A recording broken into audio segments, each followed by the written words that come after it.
então, Álvaro, obrigado Eu que por agradeço. topar dar essa palestra e, por favor, fique à vontade. Tá bom, obrigado, pessoal.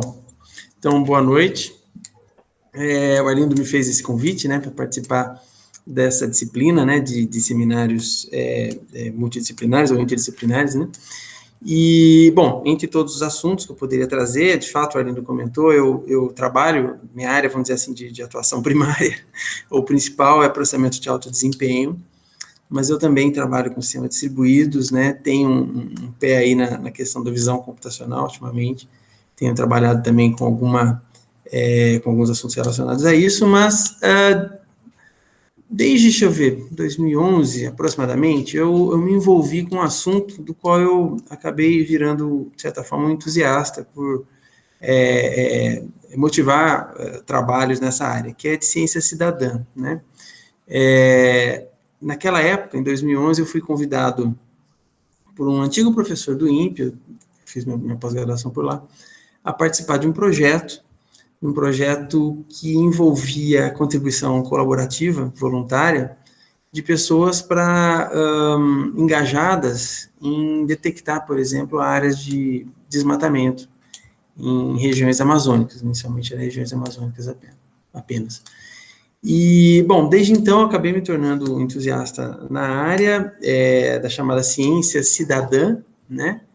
E acabei tocando alguns trabalhos nessa direção, né?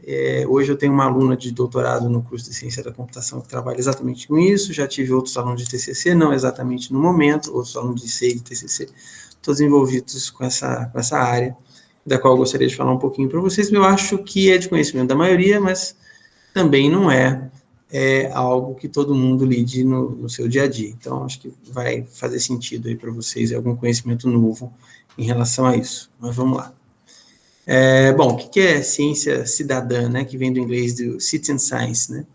A ideia é você ter voluntários, cidadãos, envolvidos com alguma pesquisa científica, e esses cidadãos, eles podem colaborar de alguma forma com essa pesquisa. A grande vantagem é que eles ficam cientes, né, do que está acontecendo, né, quer dizer, você acaba se envolvendo, né, diretamente com a pesquisa, e você pode participar diretamente fazendo alguma tarefa do qual a sua participação vai contribuir para os resultados finais a serem apresentados em algum momento, né? Então, como é que esses voluntários, como é que essas pessoas se envolvem, se engajam nesse tipo de pesquisa? Bom, tem basicamente 3 maneiras de fazer isso, né?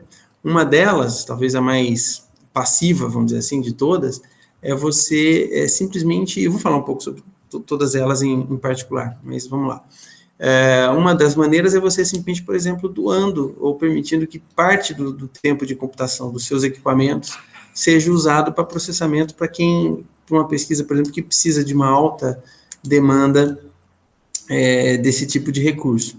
De outra forma, você também poderia coletar dados de diversas maneiras, respondendo formulários, coletando imagens, vídeos, sons, enfim, e enviar para que componha um banco de dados, que esse banco de dados vai contribuir de alguma forma com uma pesquisa científica. E de outra maneira ainda, seria analisando dados, usando a sua capacidade cognitiva de análise de dados para ajudar na obtenção da solução de algum problema, né? Então, muitas vezes a gente pensa que, mas o computador não faz isso com muito mais destreza. De fato, os algoritmos de aprendizado de máquina, como é mais comumente chamado hoje, mas inteligência artificial como um todo, uma área mais abrangente, tem evoluído bastante, mas ainda tem coisas dos quais a cognição humana, elas são importantes, são relevantes e das quais a aprendizado de máquina ainda não consegue obter resultados tão promissores, né? Bom, então, aqui está o slide que eu deveria estar quando eu falei a respeito das formas como os voluntários colaboram, né? Então, a ideia é coletando dados, né? Você pode coletar dados através de instrumentos, observação. Por exemplo, hoje em dia, a gente tem um instrumento fantástico de coleta de informações, que é o celular. A gente pode coletar dados através de resposta de formulário, como eu disse, a gente pode tirar foto, essa foto é georreferenciada, né? Ela tem a localidade. A gente pode coletar vídeo, a gente pode fazer uma série de coisas, está cheio de exemplos, né? Antigamente era mais na troca de cartas, enfim, formulários que eram mandados para as pessoas preencherem e tal. Você pode ceder tempo de recurso computacional e você pode analisar dados, né? Como eu disse, dados interagindo e interagindo com esses dados, com essa pesquisa científica e emitindo o resultado. Bom, muito bem. Então, eu vou falar um pouquinho sobre essas 3 formas e, particularmente, depois vou dedicar um pouco mais de tempo aqui, que é, de certa forma, onde eu tenho mais atuado, né, dentro dos meus trabalhos aqui, pesquisas. Bom, então, vamos lá. Ó. Primeiro de tudo, em relação à ciência cidadã, o projeto é muito antigo. Na verdade, parece que é um negócio muito novo, né, porque a gente fala de usuário coletar dado, né, o usuário analisar dados, enfim, parece uma coisa muito moderna, coisas que, né, graças à massificação, né, dos recursos de tecnologia da informação e comunicação hoje em dia, são possíveis, mas na verdade não é assim. Existia um antigo projeto chamado Christmas Bird Count. Esse projeto, ele ainda existe até hoje. Bom, o nome é intuitivo, né, é contagem de pássaros. Esse Christmas entrou aí por causa de um fato histórico, aí, mas o projeto é antigo, como vocês estão vendo, um projeto de ciência cidadã de 1900, e a ideia é você fazer um censo de aves. Então, observou a ave, então você vai lá e relata que ave que você observou, ou ouviu, né? Muitas vezes o ornitólogo vai mais pelo som do que pela imagem, muitas vezes. E a ideia é que, através desse monitoramento que é colaborativo, com as pessoas que querem colaborar, eles consigam, por exemplo, estabelecer hábitos desses animais e rotas migratórias, né, porque, claro, né, varia em função da época do ano, né, a concentração dos animais em determinadas regiões, enfim. E esse Christmas entrou nessa história. Esse projeto é muito antigo, acho que eu tenho tá aqui, ó, esse projeto existe até hoje. Esse é o Christmas Count, Christmas Bird Count, né, essa é a página do projeto, se alguém quiser entrar.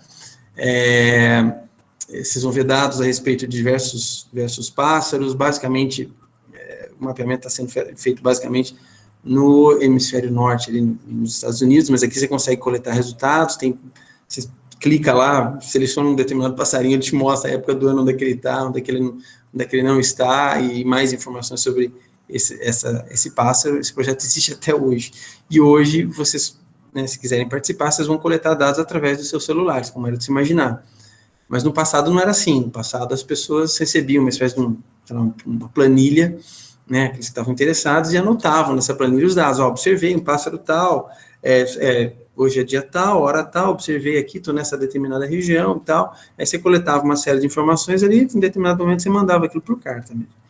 E eles, né, compilavam essas informações todas para se chegar a uma conclusão. Mas o projeto começou porque existia uma tradição muito chata em algumas regiões dos Estados Unidos, e pelo que eu entendi também começou isso na Inglaterra, que na época do Natal se matavam muitos pássaros. Era uma tradição sair à caça de pássaros nessa época do ano. E aí alguém teve a brilhante ideia, ainda bem, de substituir a ideia da caça pela contagem, pela observação, né? E o projeto existe desde então. Só uma curiosidade em relação ao projeto. Mas ele é antigo pra caramba, 1900 é muito chão. E normalmente a gente tem nesses tipos de projeto um volume grande de dados, né, e a gente consegue processar esse volume grande de dados com baixo custo, como é de se imaginar, né, senão a colaboração não seria efetiva.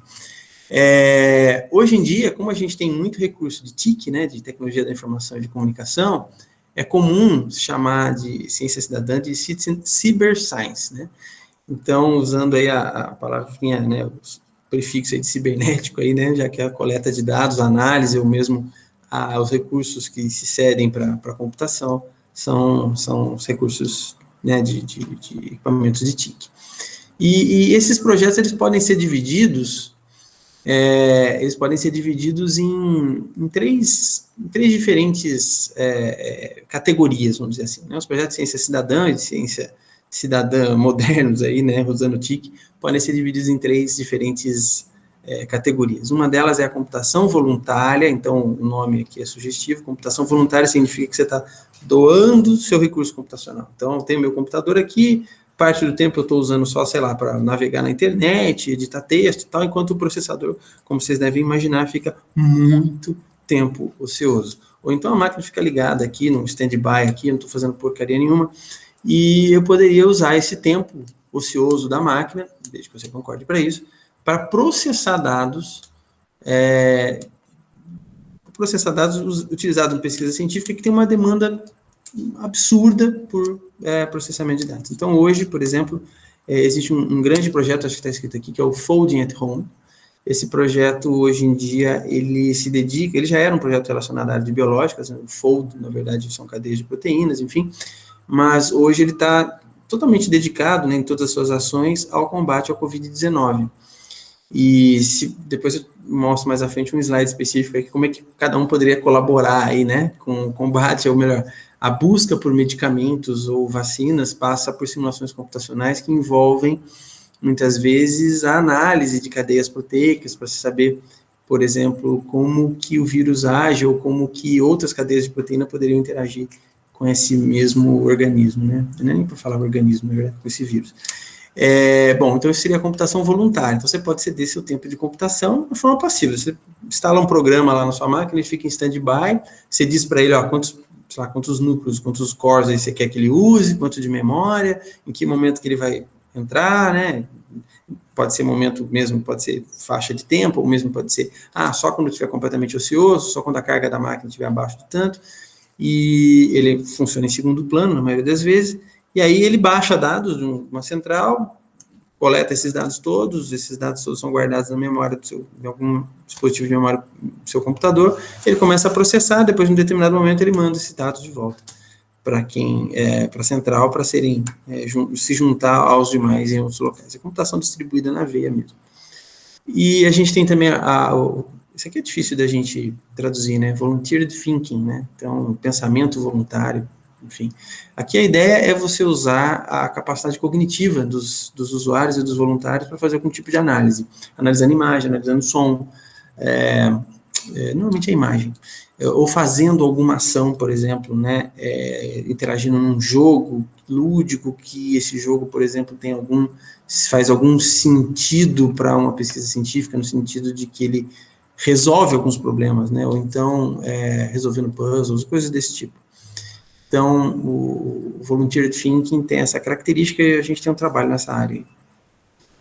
E existe também o sensoriamento participativo, né, o participatório, né, ou ainda sensoriamento voluntário, tem diversas maneiras de chamar isso, mas a ideia do sensoriamento participatório aqui é de que você possa colaborar com o projeto coletando dados, de diversas maneiras, mas diversos tipos de dados, mas normalmente utilizando dispositivos móveis, né, celulares, entre outras coisas. Então, aqui tem alguns exemplos, acho que todos eles vão ser citados mais à frente. Tá? Bom, então aqui é o Bird Count, como eu falei para vocês, né, que é um exemplo de um projeto de sensoramento participativo, né, na verdade você está coletando dados e passando para enfim, instituições que têm esse tipo de projeto, né, um exemplo, talvez o primeiro exemplo que a gente tenha desse tipo de forma colaborativa, né, de você construir ciência, lembrando que muitas coisas hoje acontecem de maneira colaborativa, né. O Wikipedia, quem nunca usou, é um belo exemplo, tem que ter alguma moderação, né, porque, claro, que pode ter alguma coisa envolvida ali que não seja exatamente alguma coisa escrita, alguma coisa ali colocada no Wikipedia, que se não sofrer a regulação, né, ou se a maioria dos usuários ali que contribuem não concordarem, ela provavelmente está fora, ela é um outlier, ela tem que ser tirada dessa colaboração. Então, a computação voluntária, né, na verdade a computação voluntária não, mas a ciência cidadã, ela funciona muito com aquilo que se chama, eu não tenho slide para isso, foi uma pena, com aquilo que se chama de sabedoria das multidões, né, wisdom of crowds, né. Então, o que é a sabedoria das multidões? Significa que, na grande maioria das vezes, quando você coloca uma mesma atividade para muitas pessoas trabalharem, elas vão chegar a resultados que que convergem, na grande maioria, né? Alguns não vão convergir, mas, teoricamente, esses alguns que não vão convergir é a minoria, representa a minoria. E a gente sempre pega como resultado final o da maioria. Isso acontece, particularmente, para volunteered thinking, né, onde você pede para alguém analisar algum dado, então você não vai confiar cegamente nessa pessoa, você manda esse mesmo dado para uma grande quantidade de pessoas, uma grande quantidade de voluntários, eles analisam, né, emitem suas opiniões, e as opiniões convergentes, na maioria, que serão aceitas como resultado, como verdade. O sensoramento participatório não é muito diferente disso, né, então quando você coleta dados, muitas vezes, para evitar algum outlier, você tem que coletar dados semelhantes em regiões próximas, né, deve ter algum algoritmo para fazer esse tipo de checagem, para que a gente admita aquilo como verdade. Acho que todo mundo aqui já usou software de navegação para direção, né? O Waze da vida. E vocês percebem que o Waze, muitas vezes, ele pede para que vocês confirmem informações, alertas que eles lançam no meio de uma navegação. Por exemplo, você está lá dirigindo seu carro, tem radar detectado à frente, ou acidente, ou um buraco, seja lá o que for. E ele sempre pede para que você confirme, né? Se aquele evento, de fato, aconteceu ou não. Quando você faz essa confirmação, né, você está usando um pouco da ideia da sabedoria das multidões, né? Então, se muita gente clicar ali naquele momento em que um alerta é enviado com um símbolo do descurtir ali, né, dizendo que aquele fato não mais existe, tem um carro parado, tá, não mais existe, ele, dado uma certa quantidade um volume de pessoas que registrarem dessa maneira, alguns vão dizer que existe, alguns não vão falar nada, mas dado um certo limiar, né, ele vai tirar aquele alerta para os próximos usuários que venham a passar pelaquela mesma região. Nada mais é do que uma ideia da sabedoria das multidões aqui sendo usado nesse tipo de software, tá? A gente meio que já faz isso o tempo todo. Bom, existem outros projetos, projetos científicos, realmente, que têm resultados muito bons, né? Então, esse Sloan Digital Sky Survey foi iniciado há muito tempo atrás. O objetivo desse projeto era mapear objetos astronômicos de diversos tipos, né, estrelas, galáxias, tal, enfim. Tinha computadores dedicados, tinha telescópios específicos, softwares, né, para processar as imagens e tudo mais, um grande banco de dados. E só que nem tudo era possível de ser simplesmente calculado por softwares, né, no sentido de sumarizar aquela informação, né? Você tinha uma série de informações sobre galáxias, tá? São dados, são números, enfim. Nem tudo os softwares conseguiam resolver, né? Muitas vezes a análise cognitiva do ser humano, né, em determinar, por exemplo, certas classes de objetos astrônomos, funcionava ainda com bastante eficiência em relação aos algoritmos de machine learning que existem. Bom, por que isso é importante? Bom, porque esse mapeamento do céu, né, esse Sky Survey aí, a ideia era que você conseguisse determinar, por exemplo, dar indício, né, de como que as galáxias se formaram em função do formato em que elas se apresentam quando visualizadas a partir desse telescópio. Muito bem, então, algumas características, elas não davam para se extrair de maneira automática, ou seja, os sistemas computacionais dele não davam conta de fazer isso com eficiência, e exigia observação humana. Que no início, certamente era feita por especialistas, por astrônomos treinados naquele tipo de tarefa, né? Eles iam lá e selecionavam, olha, isso aqui é uma galáxia do tipo espiral, uma determinação específica, não sei, não conheço. Mas, enfim, eram pessoas especialistas que faziam isso, né? E aí tinha algumas teorias em volta disso, né, que estimativas relatavam que o estudante, por exemplo, de pós-graduação, que normalmente trabalha nesse tipo de projeto, precisaria de 3 a 5 anos de trabalho incessante, sem dormir, né, de maneira integral, dedicação integral, né, para indicar manualmente as formas das galáxias contidas na base de dados desse projeto. E que provavelmente não se tinha astrônomos em número suficiente no mundo inteiro para analisar todos os dados num tempo factível, né, obviamente. Bom, qual era a solução, né? Usar voluntário para ajudar na classificação dessas galáxias. Só que são voluntários que não são astrônomos, são voluntários não treinados, como eu, você ou qualquer um de nós, né? Então, a ideia é dar um breve tutorial para essa pessoa, indicar mais ou menos o que ele tem que fazer, afinal de contas, e com instruções muito simples, essas pessoas conseguem colaborar com esse projeto através de respostas simples também, né, ao analisar esse tipo de imagem.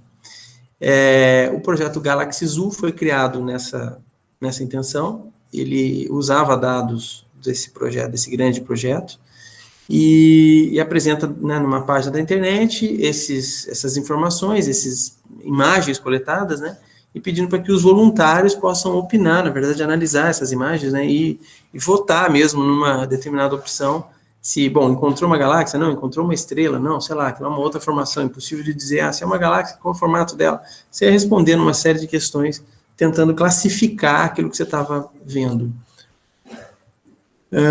E a ideia é que os usuários, né, fossem levemente treinados apenas, né, não são usuários especialistas, né, aqueles são interessados, eles não precisam ter conhecimentos de astronomia, ok? mas a ideia é que eles se cadastrem, levem algum tempo para fazer um breve tutorial para estar apto a ajudar. Bom, e por que esse voluntariado é importante? Como a gente viu, né, existe um volume crescente, na verdade, numa velocidade bastante elevada, né, de volumes de dados a ser gerado, volume de dados que são gerados por instrumentos científicos de diversas maneiras. O volume de dados que a gente gera hoje em dia é absurdo. E nem todos esses conjuntos de dados são possíveis de serem tratados por sistemas computacionais puramente, por diversos fatores. Muitas vezes são fatores relacionados a tempo, né, de processamento.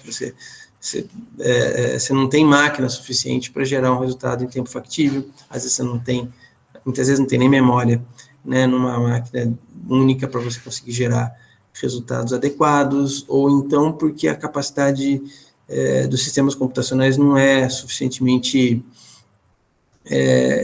capaz, né, de analisar dados como a cognição humana né, como a cognição humana consegue. Bom, então foi criado o projeto Galaxy Zoo. O Galaxy Zoo acho que é o mais, acredito eu que seja o mais famoso projeto de ciência cidadã para pensamento voluntário, né, volunteer thinking, né, difícil traduzir isso, que a gente conhece. Então, ele tem um banco de dados de imagens obtidas pelo telescópio Hubble, que todo mundo sabe qual é, além de dados do Sky Survey SDSS, né, que eu comentei anteriormente, e a ideia é que um usuário, por exemplo, levemente treinado, consiga classificar uma imagem, por exemplo, como vocês estão vendo aqui, isso aqui é o Hubble, mas enfim, classificar uma imagem como vocês estão vendo aqui como um tipo específico de uma galáxia, respondendo, né, e clicando numa das opções possíveis colocada no menu ao lado. E os resultados foram muito promissores, muito promissores. Esses dados não estão, lógico que não está atualizado, né, mas só para vocês terem uma ideia, né, quer dizer, em 3 semanas, 80 mil usuários, isso existe há muito tempo, desde 2007. Em 3 semanas, 80 mil usuários, nas primeiras 3 semanas, 80 mil usuários se cadastraram, fizeram mais de 10 milhões de tarefas de classificação, é muita coisa, com cognição humana. Depois de um ano, tinha mais de 150 mil usuários, massivamente eles entraram no começo, que conseguiram classificar mais de 50 milhões de diferentes imagens, ok? E, em média, cada imagem de uma galáxia foi classificada por mais de 50 vezes, quer dizer, são 50 vezes a mesma imagem sendo mandada para diferentes voluntários, para se tirar uma maioria dali, né? E aí eles criaram toda uma estrutura, né? Tinha blog, tinha fórum, tinha FAQ, o Galaxy Zoo é muito maduro em relação ao projeto de ciência cidadã. Bom, e aí tem alguns resultados que foram já divulgados, já tem publicações em revistas robustas em relação aos resultados obtidos, e foram obtidos com a colaboração de cada voluntário que entrou e se cadastrou no projeto, né? Por exemplo, coisas do tipo que achados, né, como, por exemplo, 1/3 das galáxias vermelhas tem formato espiral, e a maioria das espirais conhecidas é azul, enfim. Tem mais galáxias azuis elípticas do que previamente estimado pelos astrônomos, né? Então, tem uma série de achados aí que foram feitos com colaboração voluntária. E são publicações científicas em revistas indexadas com um fator de impacto muito elevado. Então, por exemplo, galáxias espirais não têm uma preferência por girar no sentido horário ou anti-horário, né? Enfim, vários artigos científicos publicaram os resultados e continuam publicando até hoje. Esse eBirds, a ideia é muito parecida com o Bird Counting, o Christmas Bird Count, que foi mostrado anteriormente, né? A ideia de rastreio, né, de informações sobre pássaros, enfim, tinha até uma relação entre ambos. E a ideia é você colaborar de alguma forma para a ciência e sustentabilidade. Então, você vai novamente fazer um censo com o seu próprio poder de observação de pássaros, e já que a gente tem celulares capazes de registrar com diversos sensores, é possível também você subir algumas imagens, eventualmente, que você acha desses animais. Essas imagens e dados são devidamente georreferenciados, para que você saiba o local de coleta da informação. Pessoal, tudo bem por aí? Alguém fala oi para mim? Oi? Oi? Não, é que fica tudo muito, muito silencioso por muito tempo, a gente nunca sabe se ocorreu algum problema ou se a gente está continuando a Não, mas apresentar tá normalmente. tranquilo. Tá Segue aqui tranquilo? com. Então, tá. Se o pessoal tiver alguma dúvida, algum comentário, por favor, fiquem à vontade para me interromper, ok? Eu não estou conseguindo olhar os comentários que estão saindo no chat, né? Então, eventualmente, terminando essa apresentação aqui, antes de começar uma nova, eu faço uma pausazinha e dou uma olhada nesse chat, ok? Mas se alguém quiser me interromper aí pelo microfone, fica à vontade, por favor. Mas vamos lá. O Old Weather era um outro projeto, né? Onde a ideia era você ter um diagnóstico sobre como é que era o clima no passado. É claro que existe paleoclima, né, a área de paleoclima que tenta, de alguma maneira, determinar como era o clima dos nossos antepassados, e isso poderia ter impactos, obviamente, nos estudos climáticos hoje em dia. Mas esse Old Weather tem uma característica interessante, quer dizer, a ideia é que esses voluntários possam transcrever textos que tinham relatos, por exemplo, sobre condições atmosféricas em navios ingleses durante a Primeira Guerra Mundial. Era normal, né, que tivesse um diário de bordo. Esse diário de bordo desses navios registrava uma série de informações, entre elas, informações a respeito do tempo.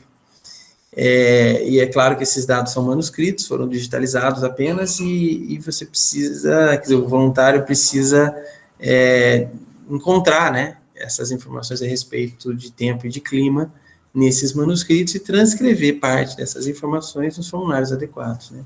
E isso poderia fornecer uma espécie de um banco de dados para que se conheça um pouco melhor o clima nessa época.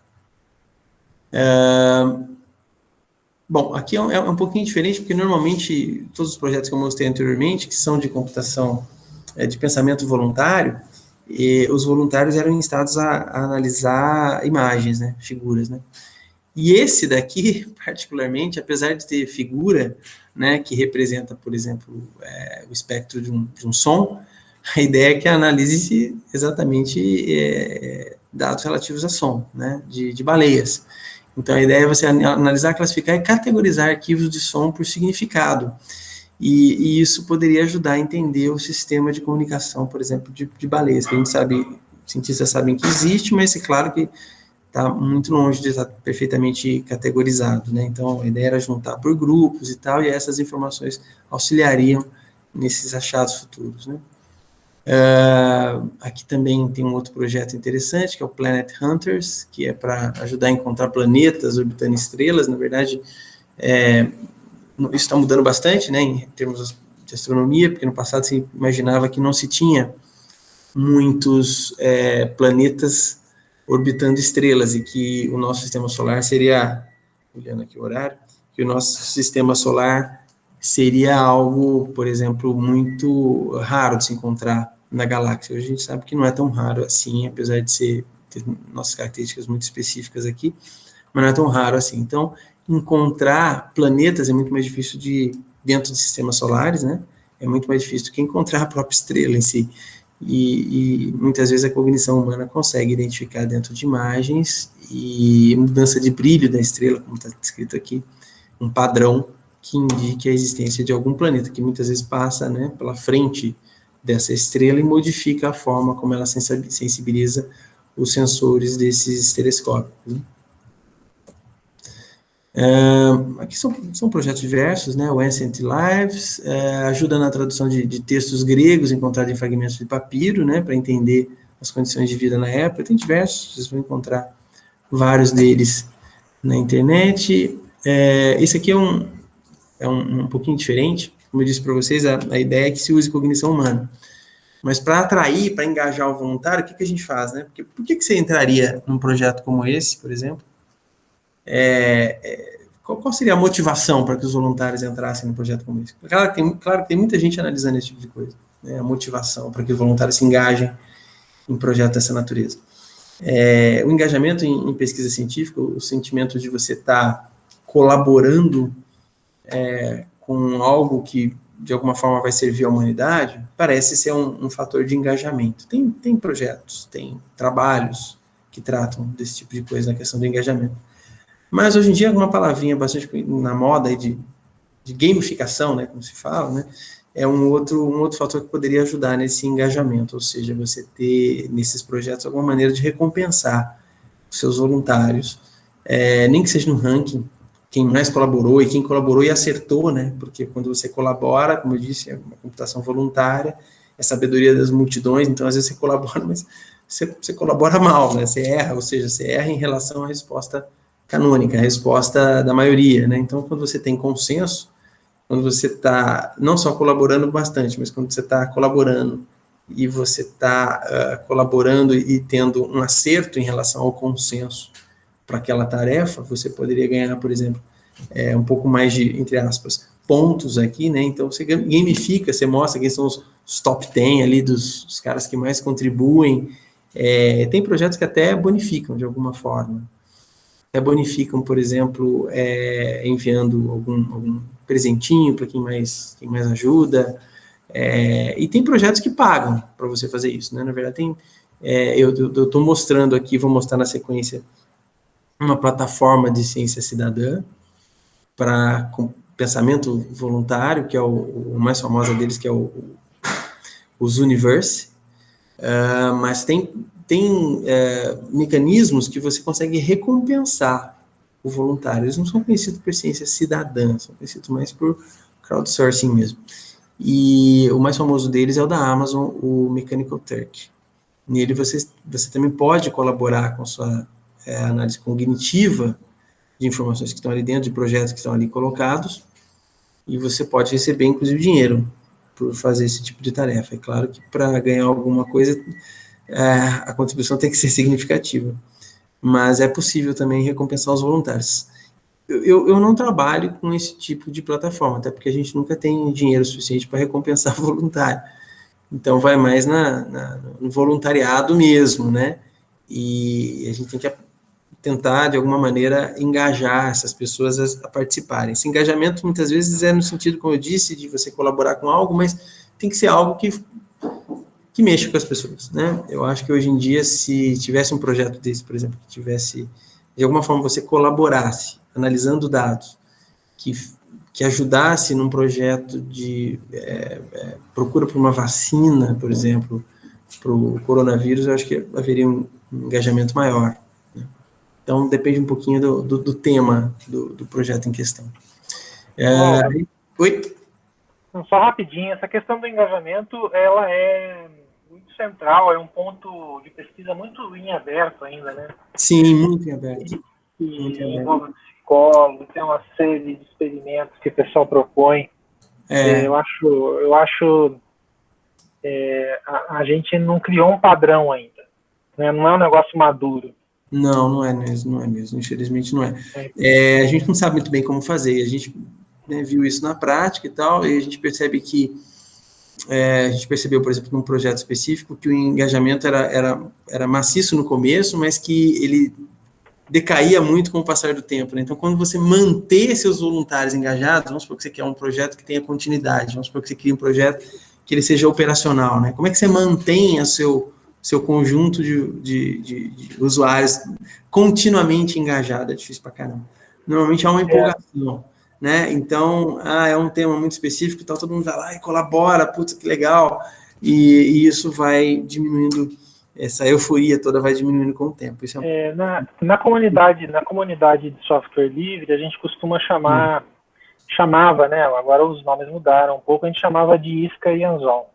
Uhum. Que os sistemas ofereciam iscas e ali tinha anzóis escondidos, né?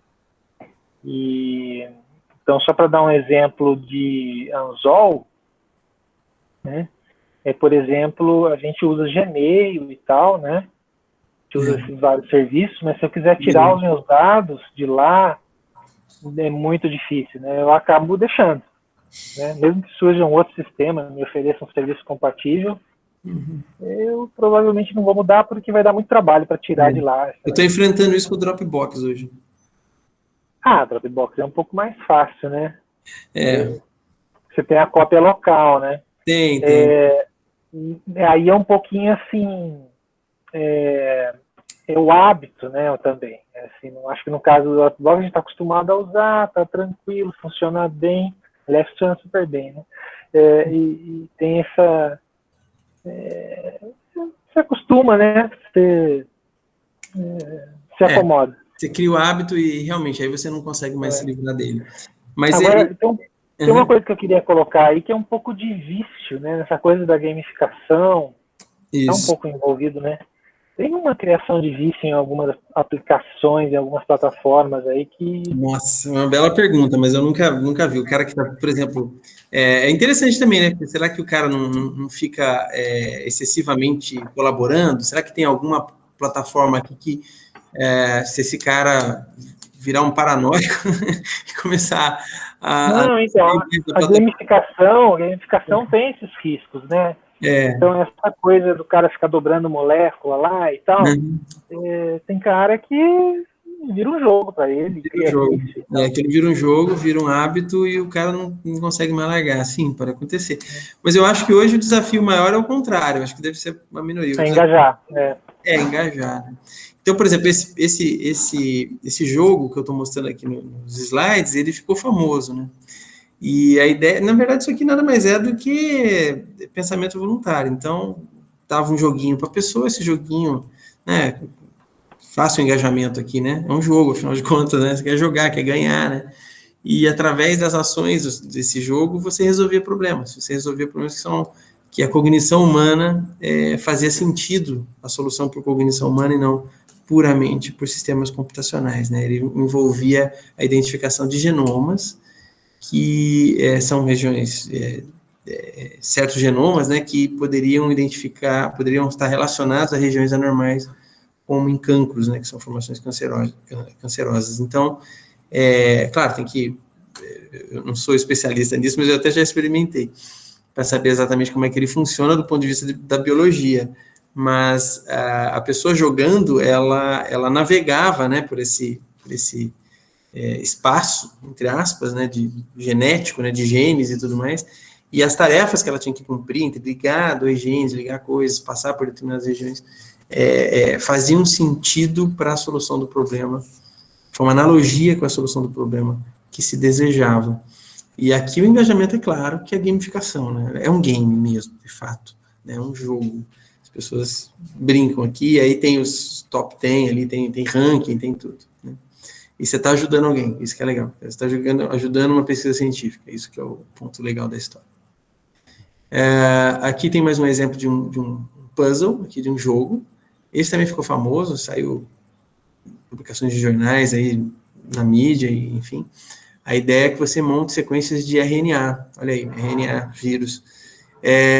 Os usuários ajudam na síntese e mapeamento de determinadas estruturas de RNA, e depois você tem que votar nas melhores, as mais consistentes, as mais estáveis, enfim. Então, tem que entrar, esse eu nunca experimentei.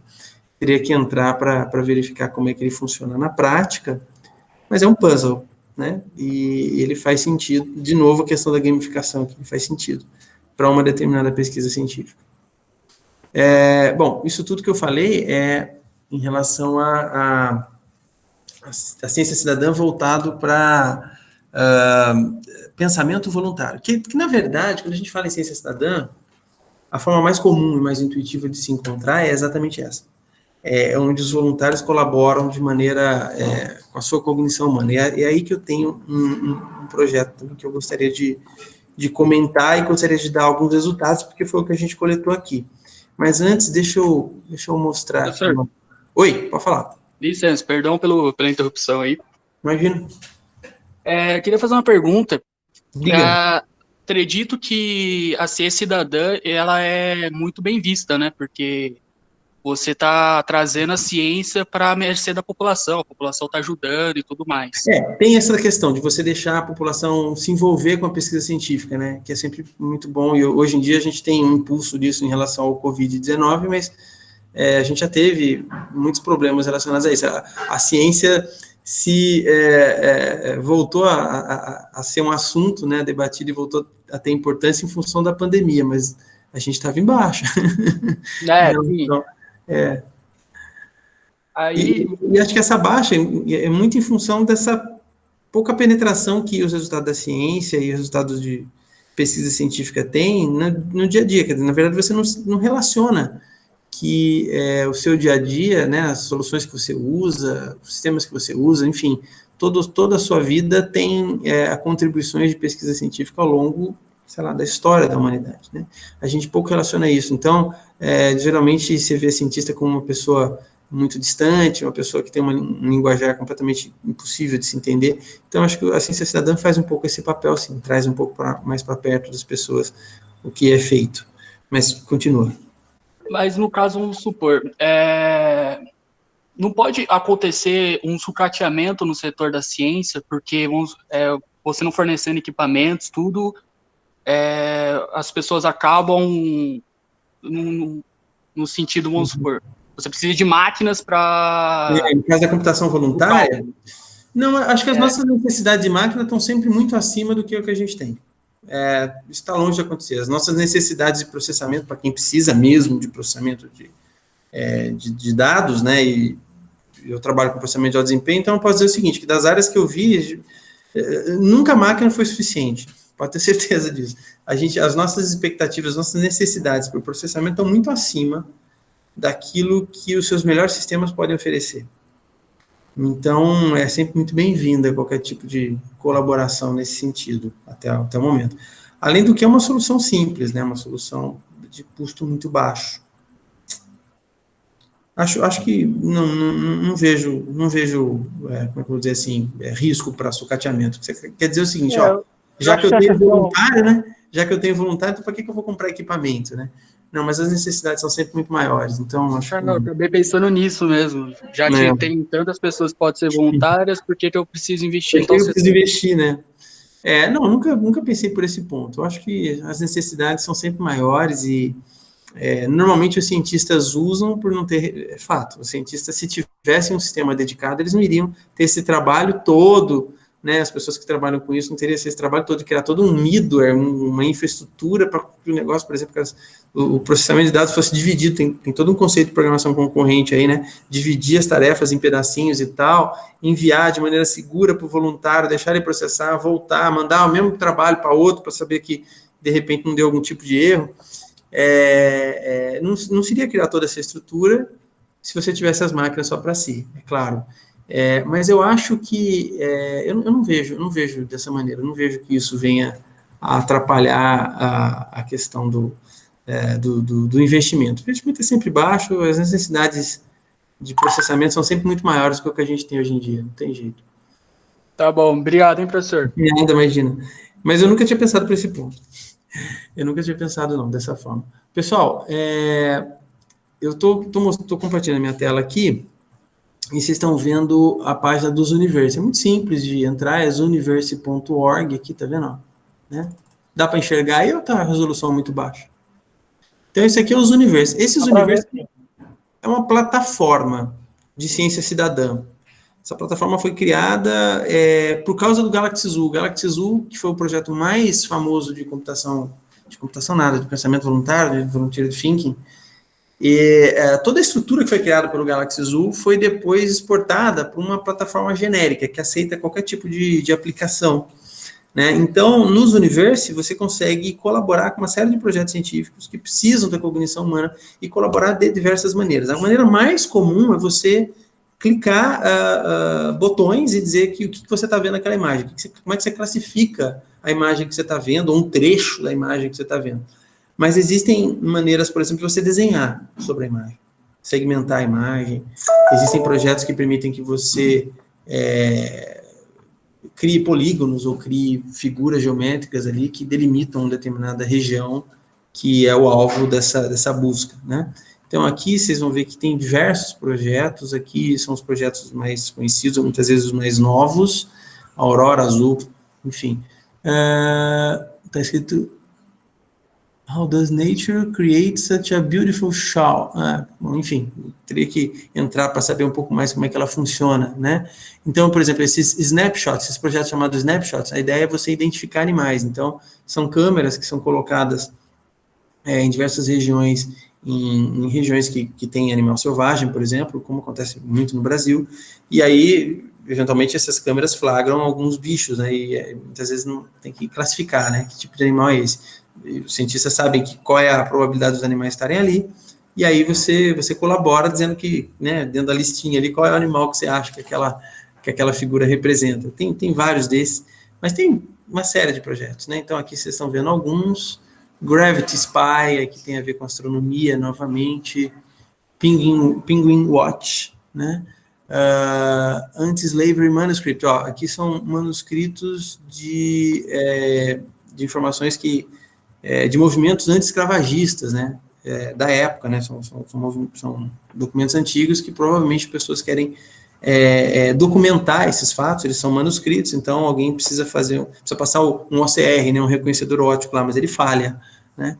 Então você pode ajudar na transcrição desses documentos. Então, aqui tem uma série de informações. Aqui, por exemplo, tem a quantidade de classificações já feitas, né? São 504 milhões de classificações feitas, por mais de 2 milhões de voluntários registrados, sem contar os não registrados. Aí, ó, a estratégia de gamificação e tal, ó a figurinha das pessoas que se cadastram, né? E aparecem aí, ó, né, minha figura apareceu ali, poxa, eu sou um cara que estou colaborando aí com a ciência de alguma forma, e de fato está, né? Enfim, essa é a plataforma Zooniverse, e dentro da plataforma Zooniverse tem um projeto chamado Forest Eyes, que eu vou falar um pouquinho mais para vocês sobre o projeto Forest Eyes, que é o que a gente desenvolveu aqui como uma... ele é maior que isso, mas boa parte dele é feito num projeto de pesquisa de doutorado da minha aluna na ciência da computação, que é a Fernanda. O Álvaro, tem uma pergunta da Gisele sobre os usuários mal intencionados. Tem muito, os outliers. Bom, a pergunta é simplesmente para falar um pouco sobre isso, se a gente encontra, se não encontra. Bom, Gisele, por isso é que existe a tal da sabedoria das multidões em volta dessa wisdom of crowds, em volta de todos esses projetos, né? Então, vamos pegar aquele exemplo de um projeto de snapshots, né, numa determinada região selvagem. Então, essa máquina fotográfica, vamos dizer assim, né, esse dispositivo, esse sensor, ele registra a presença ou movimentação em determinada região e ele tira lá um snapshot, ele tira uma foto, pega uma imagem, captura uma imagem. Essa imagem, muitas vezes, você consegue identificar um animal, ou não, ou porque caiu uma folha, caiu um galho, ou porque o animal, sei lá, apareceu um pedaço da pata do animal ali, está difícil de identificar, mas isso tudo, com cognição humana, muitas vezes vocês é possível identificar, né? Então,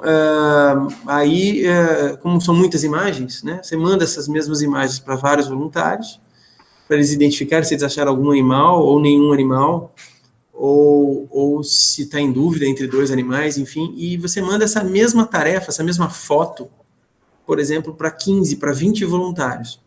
Se desses 20 voluntários disserem que aquilo lá, por exemplo,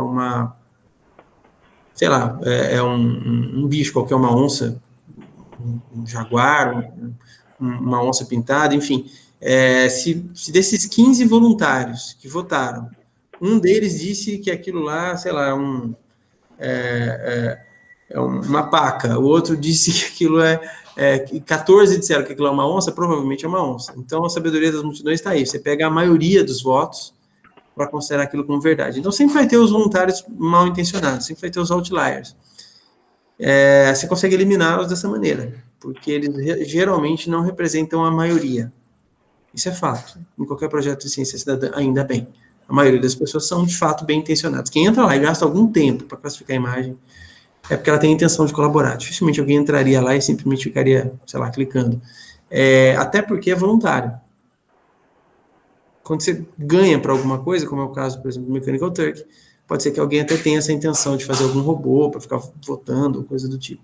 Mas em computação voluntária, eu acho, em ciência cidadã, né, acho mais difícil disso acontecer. Mas, sim, tem outliers, você se identifica, e muitas vezes quando você identifica esse outlier, ou porque é mal intencionado, ou porque errou mesmo, ou porque fez com pressa, enfim, e você pode, inclusive, identificar, se ele for um usuário registrado, mesmo que ele não seja registrado, mas que ele esteja num IP específico, que fez várias votações a partir do IP específico, e ele não concorda sistematicamente com a solução da maioria, você pode diminuir o peso do voto dessa pessoa,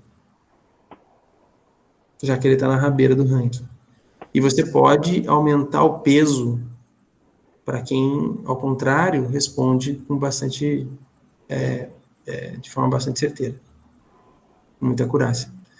Então, esse tipo de controle é feito pelos projetos de ciência cidadã, muitas das vezes. Okay? Isso ajuda um pouco a tirar esses outliers, ok? Arlindo, tiver perguntas aí no chat, como eu estou compartilhando a tela, eu devia ter ligado um outro computador aqui para ficar só no chat, mas eu não fiz, esqueci. Álvaro, tem mais uma pergunta do QZA? Uhum. Posso comentá-la aqui? Que é a verificação, então, das informações são dadas através do cruzamento de dados. Agora faltou um pouco, QZA, de qual o contexto aqui, né?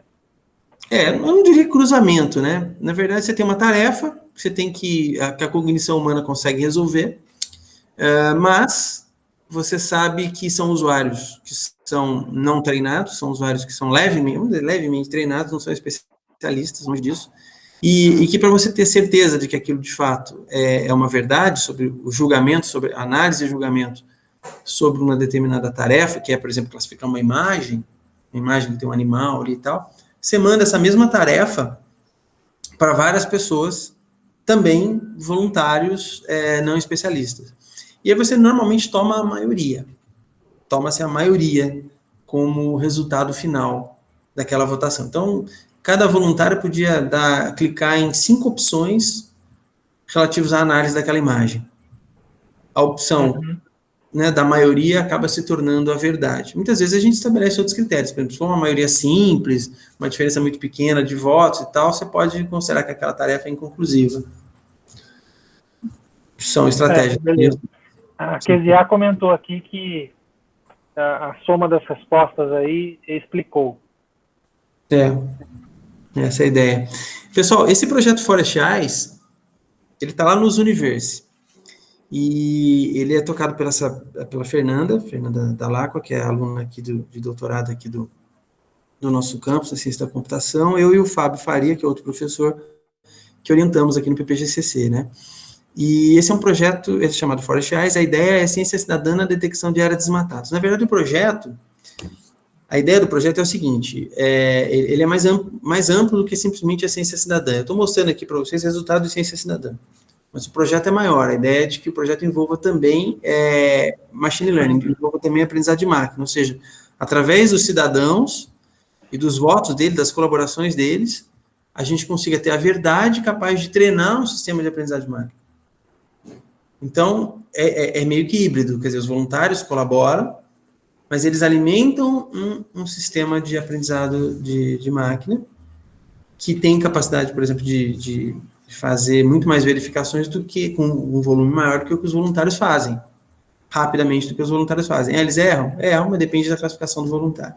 Então, essa é a estratégia que está sendo adotada aqui. Então, o voluntário classifica, rotula, essa rotulagem toda vai ser usada para treinar um sistema baseado em aprendizado de máquina, IA, enfim, para que a classificação automática seja mais assertiva, só que há uma alimentação contínua aí, né? Então, o que eu vou falar aqui para vocês, já que o assunto é ciência cidadã, eu vou falar da parte de ciência cidadã desse projeto, tá? A parte de aprendizado de máquina, a gente tem resultado, mas não está aqui. E isso aqui foi, em parte, na verdade já foi apresentado num outro contexto aqui no Unifesp, num seminário específico do pessoal da engenharia de computação. Mas vamos lá. Bom, então, a motivação, né, para o nosso projeto Forest Eyes, né, detecção de áreas desmatadas aqui, como vocês já sabem, né, quer dizer, a devastação da Amazônia, a destruição de parte da floresta nativa da Amazônia é uma realidade, vem, infelizmente, progredindo ao longo do tempo, isso varia muito, né, em determinadas épocas fica um pouco mais intenso, em determinadas épocas um pouco menos intenso, mas é um assunto debatido pela mídia de forma mundial, você vê capas aqui de revistas bastante conhecidas, National Geographic, The Guardian, né, o tabloide em inglês, a revista Time, enfim, tem diversos, a The Economist, né, inclusive, diversas matérias na mídia aí, né, na mídia usual aí, falando a respeito dessa questão, e agora, de novo, a gente vive um problema também nesse mesmo sentido. Bom, então, a ideia era de que voluntários pudessem colaborar com a detecção de áreas desmatadas a partir de análise de dados de satélite, de sensoriamento remoto, de imagem de sensoriamento remoto, né? A gente tem serviço para isso? Tem. A gente tem, mas vamos falar sobre isso mais à frente. Então, a ideia do projeto mais amplo, de forma mais ampla, é usar a contribuição voluntária para que, aliada ao aprendizado de máquina, a gente consiga detectar áreas de desmatamento em florestas tropicais. Então, o que a gente está mostrando aqui para vocês é a contribuição voluntária, tá? A parte de aprendizado de máquina, que veio depois, não está sendo exibida aqui. Mas vamos lá. Então, só um alerta aqui que faz sentido nesse momento de pandemia, tá? Esse aqui é um alerta aqui do Programa das Nações Unidas a respeito do Covid-19, dizendo o seguinte, né? Quais são os fatores que favorecem o surgimento de doenças zoonóticas? Lembrando que, apesar da gente não ter certeza a respeito disso, o artigo que mais chegou de forma assertiva, né, a dizer que qual foi a origem do atual coronavírus, que infelizmente virou essa pandemia toda, ele veio de um animal. Ele, de forma muito similar, né, a gente foi encontrado traços desse mesmo vírus em morcegos, na região de Wuhan, onde o epicentro começou dessa pandemia toda. Então, é uma doença zoonótica, ou seja, uma doença que é transmitida a partir do contato do humano com o animal, e as Nações Unidas, né, emitiu um alerta dizendo o seguinte, que quais são esses fatores que favorecem, que favorecem o surgimento de doenças zoonóticas, né? Bom, comércio ilegal ou irregular de animais silvestres, obviamente, né, quer dizer, animal silvestre é um animal que, diferente dos nossos animais domésticos, né, que a gente costuma consumir, né, exceção dos vegetarianos, mas que costuma se consumir carne de vaca, carne de porco, aves, né, esses animais domésticos, eles têm um controle em relação a pragas, a doença, um controle sanitário muito mais efetivo. E ainda assim acontece, por exemplo, doença da vaca louca, acontecem, por exemplo, barreiras sanitárias em função da febre aftosa, que ocorreu, por exemplo, ocorre muitas vezes com uma certa frequência em gado. Mas o controle, o próprio fato de ter a barreira sanitária, o próprio fato de ter a detecção, né, precoce, o controle é muito mais efetivo em animal doméstico. É claro, né? Ele está servindo para usufruto humano. Isso não acontece em animal silvestre, obviamente, né? Então, o contato com o animal silvestre, incluindo se alimentar deles, é relativamente perigoso nesse sentido, né? É um animal que não tem nenhum controle, nenhuma barreira sanitária ali, não tem nenhum controle sobre o que está sendo ingerido, né? Isso é certamente um dos fatores. Mas o desmatamento e mudanças de uso de solo podem trazer esse tipo de animal para próximo da gente. O Carlos Nobre, que é um climatologista muito conhecido, ele trabalhou muito no INPE aqui em São José dos Campos, e muito conhecido até mundialmente, eu diria, né? Ele até comentou, olha, o desmatamento da Amazônia, ele pode trazer animais silvestres para contato mais próximo com o ser humano. E esses animais silvestres, muitas vezes nas populações locais até chegam a se alimentar deles, enfim, podem trazer alguma endemia, podem trazer algum vírus que nós desconhecemos, porque eles permanecem na floresta, tem o seu, vamos dizer assim, o seu equilíbrio dentro da natureza, né, entre endemias, entre o surgimento de doenças e a cura, né, tem lá seus controles da própria natureza, e quando a gente quebra esse equilíbrio, né, trazendo esses animais mais próximos da gente pode sim, por que não, estar correndo algum risco, né? A produção intensa agrícola e pecuária também naturalmente vai favorecer, porque essas barreiras vão ficando, esse controle vai ficando cada vez mais difícil. A mudança climática também, né, porque pode favorecer muitas vezes mutações, enfim. E, é claro, a resistência antimicrobiana, que é dado em função do uso indiscriminado de antibióticos, né? Mas um dos fatores que chama atenção é isso aqui, desmatamento e outras mudanças do uso de solo. Porque você está destruindo um habitat e está trazendo, muitas vezes, a fauna desse habitat para mais próximo do contato humano, tá? E, durante a pandemia, adivinha, né? Infelizmente, se a gente for verificar, 2020 teve o maior número de alertas durante o mês de janeiro, fevereiro e março dos últimos 5 anos. Então, se a gente pegar esses 3 meses, né, janeiro, fevereiro e março, a gente vai verificar que em 2020 o sistema de alerta oficial do governo brasileiro, que é provido pelo INPE, inclusive está aqui de São José dos Campos, deu o maior conjunto de alertas exatamente nesse período. Nesses 3 meses, certo? Então, quer dizer, tá rolando, né? Tá acontecendo desmatamento, a gente sabe, a gente já viu isso na mídia, enfim. Né? Bom, e quem faz esse tipo de controle? Bom, o INPE é o órgão hoje que faz o monitoramento do desmatamento da Amazônia Legal brasileira, através de 2 projetos, o PRODES e o DETER. O PRODES é o programa que faz... é o programa oficial que faz aquela contagem, uma vez por ano, do tipo de área, de quantidade de quilômetros quadrados, enfim, de área desmatada ao longo de um ano, de um período de um ano, e o DETER é o sistema de alerta. O DETER é um sistema mais impreciso, mas é um sistema que solta alerta com uma periodicidade muito maior, periodicidade de 15 dias ou até uma semana, não me lembro exatamente ao certo. O DETER não deve ser usado, realmente, para medir desmatamento oficial. Então, o que vocês estão vendo aqui é o DETER. O DETER não deve ser usado, é fato, mas ele normalmente tem uma correlação muito grande com o PRODES, ou seja, quando você tem mais alerta, certamente acontece ao final da medida feita ao longo de um ano, uma região maior de desmatamento ocorreu, né? Existe uma correlação, senão o DETER estaria completamente errado e o sistema funciona há muito tempo, funciona muito bem, tem diversos tipos de validação, ainda que não seja tão preciso quanto o próprio PRODES. E existem outras alternativas também, né? O Amazon e o Global Forest Watch, que são iniciativas não governamentais, esse aqui é no Brasil, esse não, que procuram fazer a mesma tarefa, né? Mas são ONGs, na verdade, por trás desses projetos, esses 2 aqui em cima, que fazem esse mesmo tipo de monitoramento, utilizando também assessoramento remoto.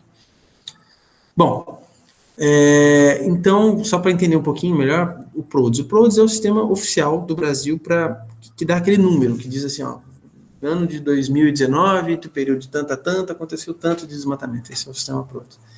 Esse sistema PRODES existe desde 88, ele é um relatório do desmatamento anual da Amazônia Legal brasileira. Na verdade, ele não vai de janeiro a janeiro, ele vai de metade do ano a metade do outro ano, mais ou menos.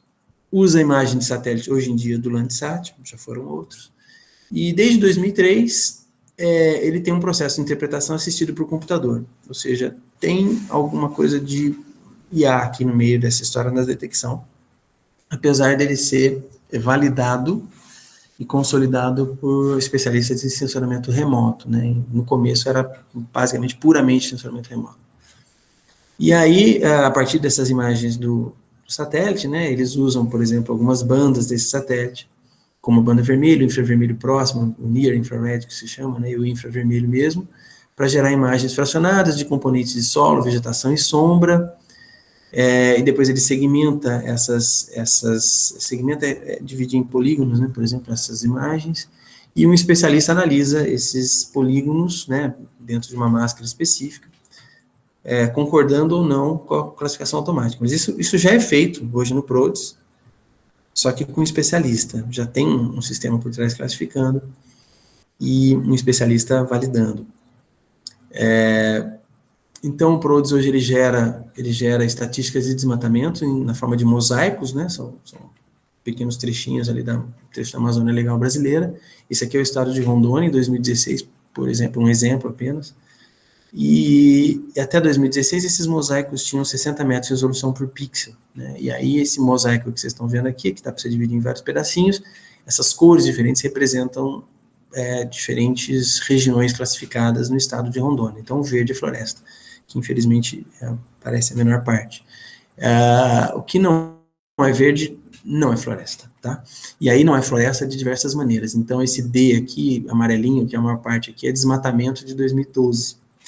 Eventualmente pode ter nuvem, onde não foi possível observar o dado que está lá embaixo. Afinal de contas, isso aqui é um monitoramento óptico, não é por radar. Radar furaria a nuvem, mas não é o caso aqui.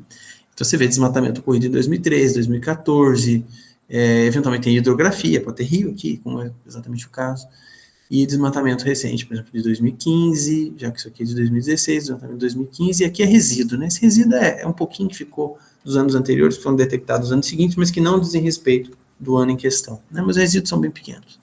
Enfim, isso aqui é só para vocês terem uma ideia do que o PRODES nos dá. Então, como a gente tem o PRODES, a gente tem a verdade. A gente pode usar essa verdade para aferir o nosso sistema. E a ideia nossa é que voluntários consigam analisar regiões de desmatamento e dizer se aquela região tem um desmatamento novo ou não tem, ou se mata ou se não mata. Mas por que a gente está fazendo isso para a Amazônia se a gente tem o PRODES, de fato? Né? Substituir o PRODES seria um absurdo, o PRODES funciona muito bem.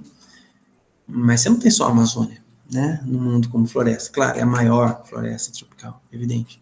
Mas a Amazônia Legal não diz respeito apenas ao Brasil, ela também invade outros países aqui, da América Latina, América do Sul.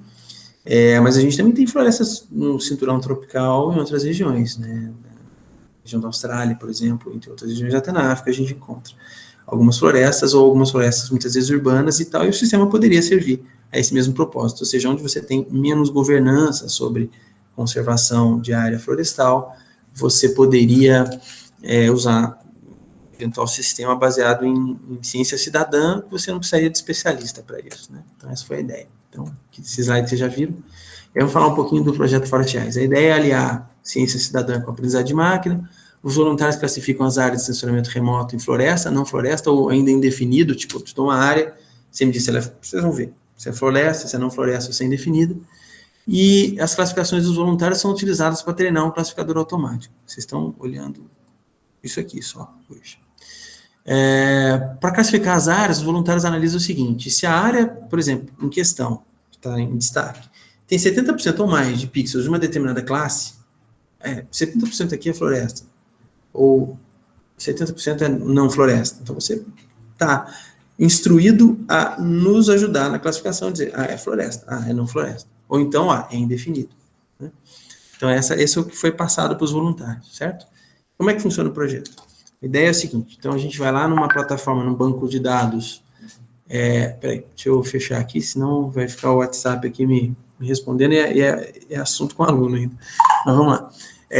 Então, como é que funciona esse negócio? Então, o projeto Forest, você vai num banco de dados lá de imagem de satélite, que a gente ainda tem de graça, do Landsat, adquire as imagens e você corta essa imagem na região de interesse. Claro que essa imagem aqui é para o globo inteiro quase.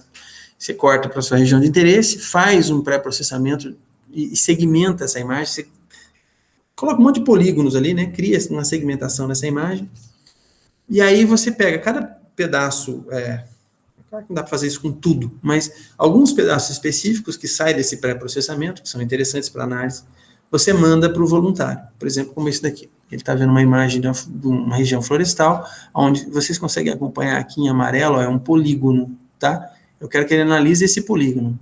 A pessoa vai lá e analisa, no projeto Forest, analisa esse polígono, e ela vota se esse polígono representa a área de mata ou de não mata. E aí, esses resultados depois a gente coleta e gera esses votos, né, a gente coleta e gera alguns resultados que vocês vão ver mais à frente.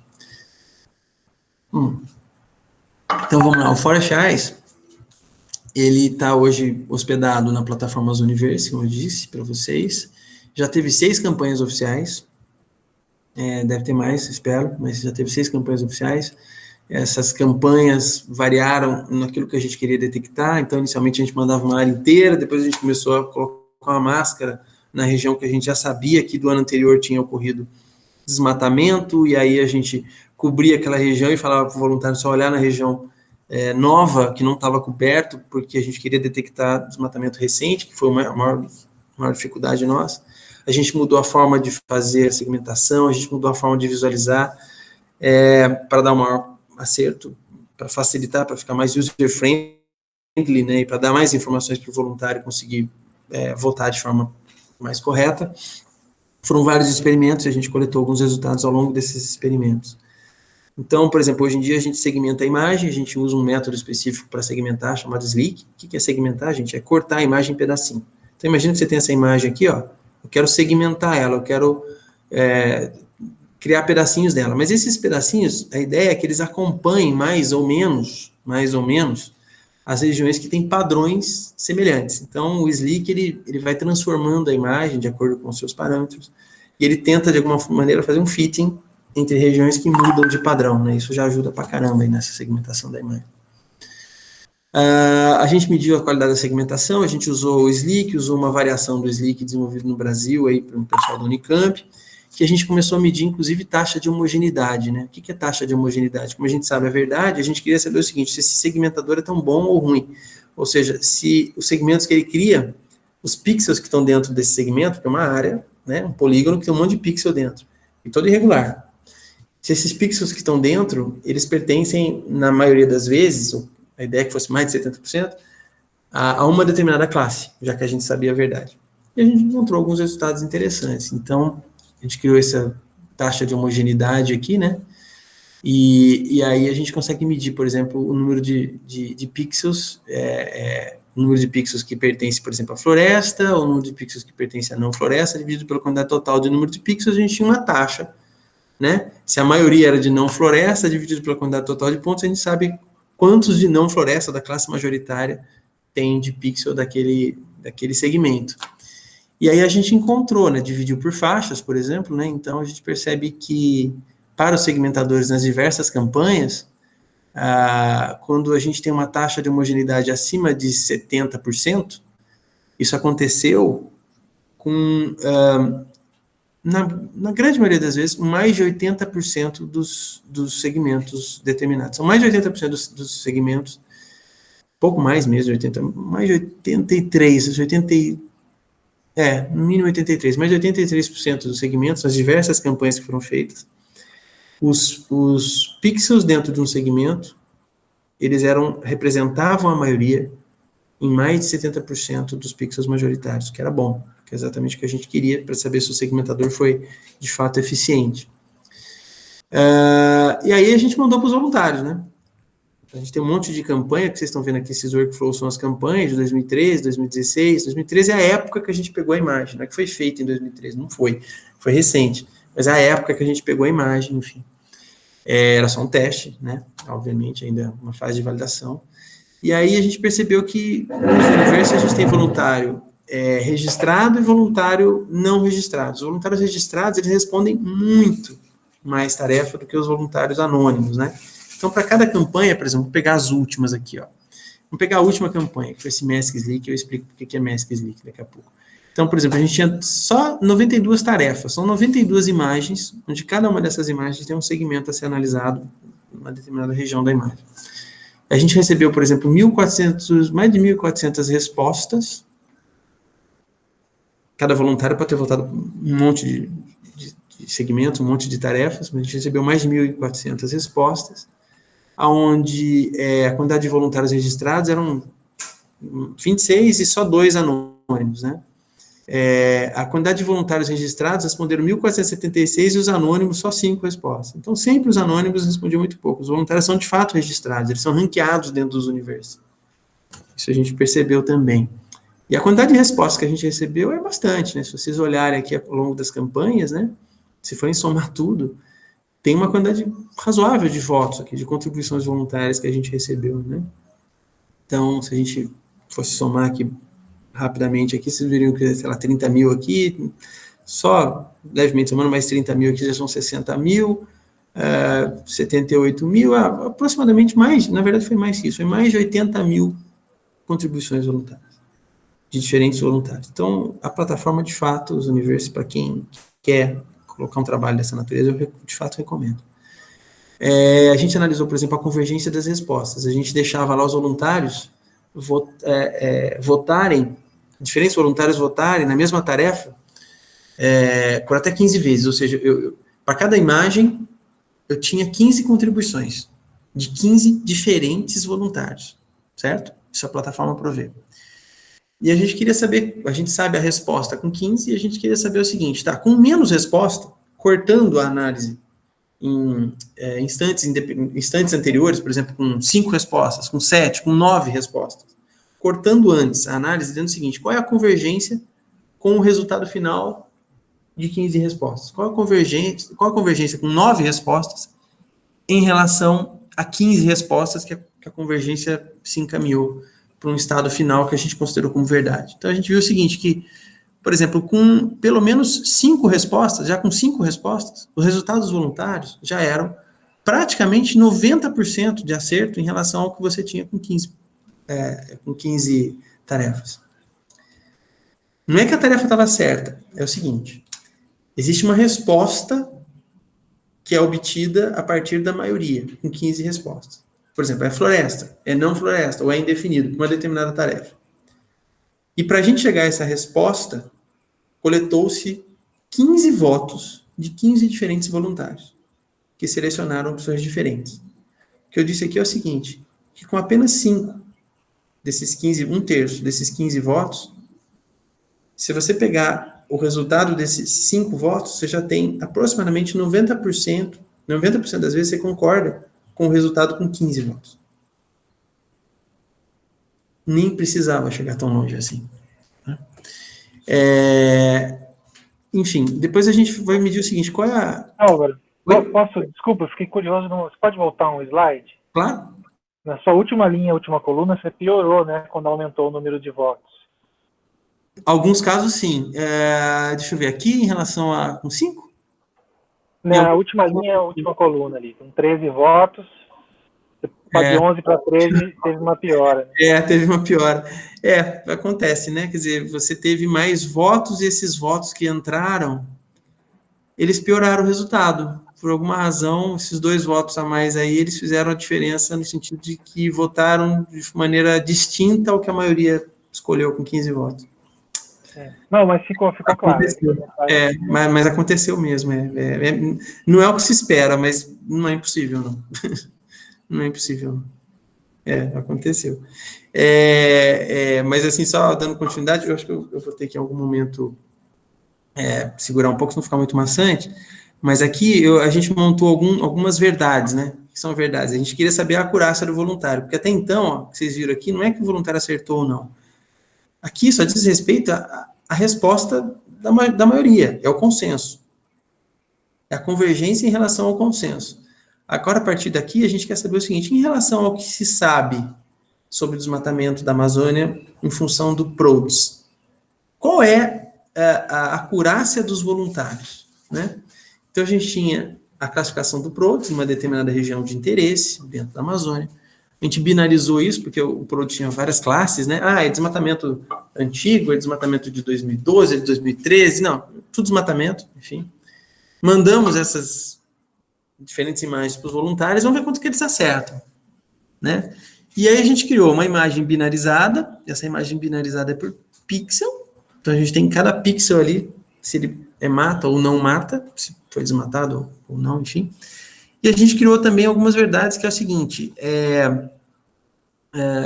esse GT vem de Ground Truth, né, que é a nossa verdade aqui sendo considerada, e aí aqui a gente considerou a verdade em função do polígono. Então, a gente pegava o polígono, que é o segmento, e dizia o seguinte, esse polígono aqui, ele tem a taxa de homogeneidade maior do que 70%, então significa que 70% dos pixels, mais de 70% dos pixels que estão ali, pertencem a uma das duas classes, ou é mata ou é não mata.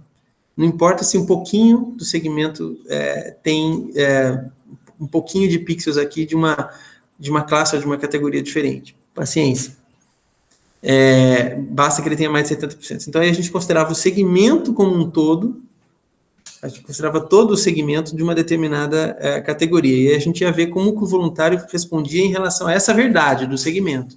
E depois, qual era a verdade em relação à imagem binarizada. Era de esperar que a imagem binarizada, a verdade em relação à imagem binarizada, ia ser uma taxa de acerto menor que esta. Por quê? Porque a imagem binarizada, ela inclusive captura os erros relacionados ao próprio segmentação. E aqui não. E essas imagens azuis que vocês estão vendo, esses pequenos polígonos azuis que vocês estão vendo aqui, são imagens, são segmentos que deveriam ser indefinidos, ou seja, ele não tem a maioria dos pixels dentro desses polígonos com mais de 70% de uma classe majoritária. Aqui não, aqui a gente esqueceu os indefinidos e disse o seguinte, tá, não importa qualquer polígono, se ele tiver 50% mais um pixel de uma determinada classe, ele vai ser dessa determinada classe. Então aqui era simplesmente com a maioria, aqui era com a maioria considerando os possíveis indefinidos em função da taxa de homogeneidade do segmentador, e aqui é por pixel, imagem binarizada por pixel. E a gente analisou as verdades em função dessas características que vocês estão vendo aqui, né? E aí a gente teve diversos workflows, na verdade essa palavrinha workflow vem dos Universe, quando você coloca uma tarefa nos Universe, ele cria um workflow, você pode criar vários workflows. Esses workflows podem inclusive ser diferentes nas funcionalidades, tá? Você pode personalizá-los. Bom, e aí a gente mediu a acurácia dos voluntários, das contribuições da ciência cidadã, do Citizen Science aqui, né, das contribuições de ciência cidadã, dos diversos workflows, dos 6 workflows, aqui tem 7, aqui tem mais de um aqui, depois eu explico por quê, que foram colocados. Bom, e aí o que a gente percebeu foi o seguinte, que aqui a verdade em relação à prosa, aquela verdade binarizada, que a gente tinha um risco de que a precisão fosse menor em relação aos demais, e de fato aconteceu. O que a gente obteve foi o seguinte, ó, vou pegar o último caso aqui, que foi o mais emblemático de todos, esse aqui. Esse MESC-SLIC foi a nossa última tarefa. E esse MESC-SLIC, ele buscava identificar desmatamento recente. Desmatamento novo. Isso é muito complicado. Desmatamento novo é o grande desafio. Na verdade, você identificar desmatamento já consolidado é fácil. Pô, o cara desmatou, tá criando gado ali, desmatou, tá terra nua, ou desmatou e tem uma construção ali naquela região. Isso é mais fácil de identificar. Agora, desmatamento recente é mais difícil, porque o desmatamento recente, muitas vezes, você tem a própria floresta derrubada. E ela, do ponto de vista espectral, ela se confunde um pouco, se confunde bastante com a mata. Isso é bem complicado para o voluntário votar e identificar. Acho que eu tenho alguns exemplos. E esse era o nosso principal desafio. E a verdade é que é isso que se buscava, né? É um sistema de alerta, do tipo, olha, eu sei o que estava já desmatado, eu boto uma máscara em cima da imagem e falo assim, tá, analise o resto. Normalmente o desmatamento dá de maneira próxima a um desmatamento já consolidado. Tipo, os caras não vão de helicóptero cair no meio do nada lá do mata lá e começa a desmatar. Não, os tratores e tudo mais saem de uma região já desmatada, né? Então a gente sabe mais ou menos onde a coisa está. Mas ali era o grande desafio. O grande desafio para os voluntários e para o nosso sistema futuro também de aprendizado de máquina. E aí, o que a gente percebeu é que em relação, por exemplo, ao PRODES, de maneira binarizada, olhando o pixel da imagem, incluindo aqui os possíveis erros em função da segmentação, os voluntários conseguiram ter um acerto de 75%, que é bem razoável. Então, 75% de acerto para a detecção de área desmatada. Já daria um belo sistema de alerta. Se você considerar a verdade em relação, por exemplo, a polígonos cheios, né, se a gente considerasse apenas polígonos, o acerto seria maior, significativamente maior. Mas, em relação à verdade de fato, né, pixel e tal, você tem 75% de acerto, onde cada pixel ali tem uma resolução aproximada de, neste caso, 30 metros. Então, é bem significativo. Bom, tem algumas outras taxas de acerto aqui, que era em função da floresta, em função de não floresta, quer dizer, a gente acertava muito floresta, acertava muito não floresta, então o grande desafio era a área de não floresta. A área de floresta era mais fácil de você acertar, a área de não floresta, na verdade, era de 66%, ou seja, o sistema de detecção me dava 66% de acerto, só com ciência cidadã, para as áreas de não floresta, tá? Isso aqui a gente até pretende melhorar, mas enfim, é o que temos no momento. Mas vamos lá. Já é um belo sistema de alerta. Aí a gente calculou também, por exemplo, o nível de dificuldade das tarefas. Como é que você sabe se uma tarefa é fácil ou é difícil?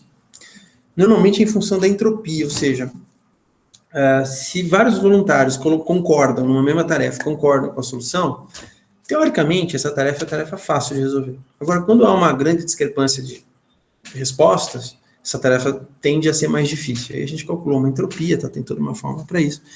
E a gente verificou faixas, né, de tarefas, por exemplo, com fácil, médio e difícil. Então, alta entropia significa tarefa difícil, baixa entropia, tarefa fácil, né? Então, o que a gente percebeu é que, na maioria das vezes, as tarefas são fáceis, mas, particularmente, para aquele, eu não dá para explicar em detalhes todas as campanhas, não dá tempo, mas particularmente para a campanha que procurou detectar desmatamento recente, o grau de dificuldade das tarefas difíceis era significativamente maior em relação a campanhas outras que não tinham essa característica, por exemplo, como essas duas anteriores aqui, e aqui eles utilizavam a mesma resolução de imagem, as anteriores tinham uma resolução diferente, então é mais difícil de comparar. Mas em relação a campanhas anteriores, com a mesma resolução, na mesma região, mas pegando o desmatamento consolidado, as tarefas difíceis eram na faixa de 4%. Com o desmatamento novo, as tarefas difíceis já viraram na faixa de 10%, as médias em 25%, e as tarefas fáceis também diminuíram em relação aos dois casos anteriores. Né? Muito bem, vamos lá, deixa eu ver o que dá mais para apresentar aqui. A gente também pegou, por exemplo, isso os universos nos dá, que é o tempo médio para você classificar, para cada voluntário classificar as tarefas, né? Então, o que a gente percebia, por exemplo, que o tempo médio, o tempo que se gasta para classificar a tarefa, claro que tem outliers, tá? Então, por exemplo, você abriu uma janela lá dos Universe, aí você está classificando, aí você, espera aí, tocou o telefone, deixou a janela aberta, passou 10 minutos, esse outlier a gente jogava fora, a gente tirava a média, pegava lá um desvio padrão e fechava dentro daquela faixa, que estivesse fora, era outlier mesmo, você jogava fora. Então, dava para ter uma ideia, por exemplo, o tempo médio de resposta dos voluntários, o quão difícil, quão fácil era a tarefa. Eu comparando os últimos 3 campanhas, que foram de dados muito parecidos, a gente percebe que detectar possível desmatamento novo era significativamente mais complicado. E gastava-se mais tempo, por exemplo, para detectar a área que era não floresta do que para a área que era uma região florestal. Muito bem. Acho que eu vou para frente. Tá. Aqui também a gente considerou a acurácia, levando em consideração o grau de dificuldade da tarefa. Quer dizer, tarefas mais fáceis tinham maior acurácia, tarefas mais difíceis, menor acurácia. Então, essa é a ideia. Então, o que é uma tarefa mais fácil? Que tem mais baixa entropia. Tarefa mais fácil tem mais baixa entropia. Teoricamente, os voluntários deveriam acertar mais. Tarefa mais difícil, mais alta entropia, teoricamente, era de se esperar um erro maior, né, entre o acerto dos voluntários, entre a acurácia dos voluntários. E também em relação, por exemplo, à homogeneidade do segmento, ou seja, aquele polígono que você estava analisando dentro da imagem, se ele tivesse se ele se ajustasse, vamos falar assim, né, perfeitamente à região desmatada ou região de mata, teoricamente fica mais fácil para a gente identificar o que está rolando. Agora, se esse polígono, ele tem desmatamento ali, por exemplo, mas ele engloba uma parte que a mata. Por quê? Porque o segmentador não é perfeito, gente, enfim. Né? E aí, teoricamente, a gente esperava que seria mais difícil. O voluntário vai ficar mais na dúvida ali se aquilo lá é mata ou se não mata. E a gente mediu essas características. Então, por exemplo, em relação ao nível de dificuldade, a gente percebia que a acurácia caía quando as tarefas eram consideradas mais difíceis em relação às mais fáceis, apesar que tem uns outliers aqui, mas em relação, por exemplo, a tarefas mais fáceis, a acurácia caía para tarefas mais difíceis. Em relação a, por exemplo, a verdade, isso aqui são diferentes níveis de verdade que a gente considerava. Em relação à taxa de homogeneidade, vamos considerar essa daqui, o GTM, que é o que usa só a maioria.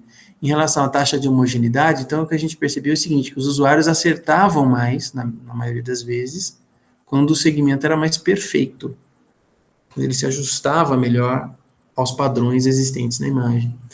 Então, quando havia uma maior, segmentos piores, segmentos que, infelizmente, não tinham uma grande homogeneidade de pixels dentro dele, tendem a ter uma acurácia menor, obviamente, né? Bom, o que mais? A gente também mediu a taxa de acerto dos voluntários, né?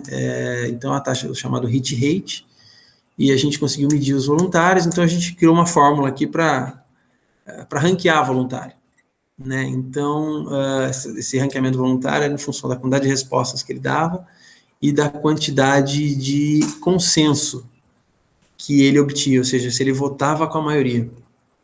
Já que a maioria é tomada como resultado, a gente queria saber se ele votava com a maioria, e isso era dado, isso era o HR dele, né, o hit rate dele.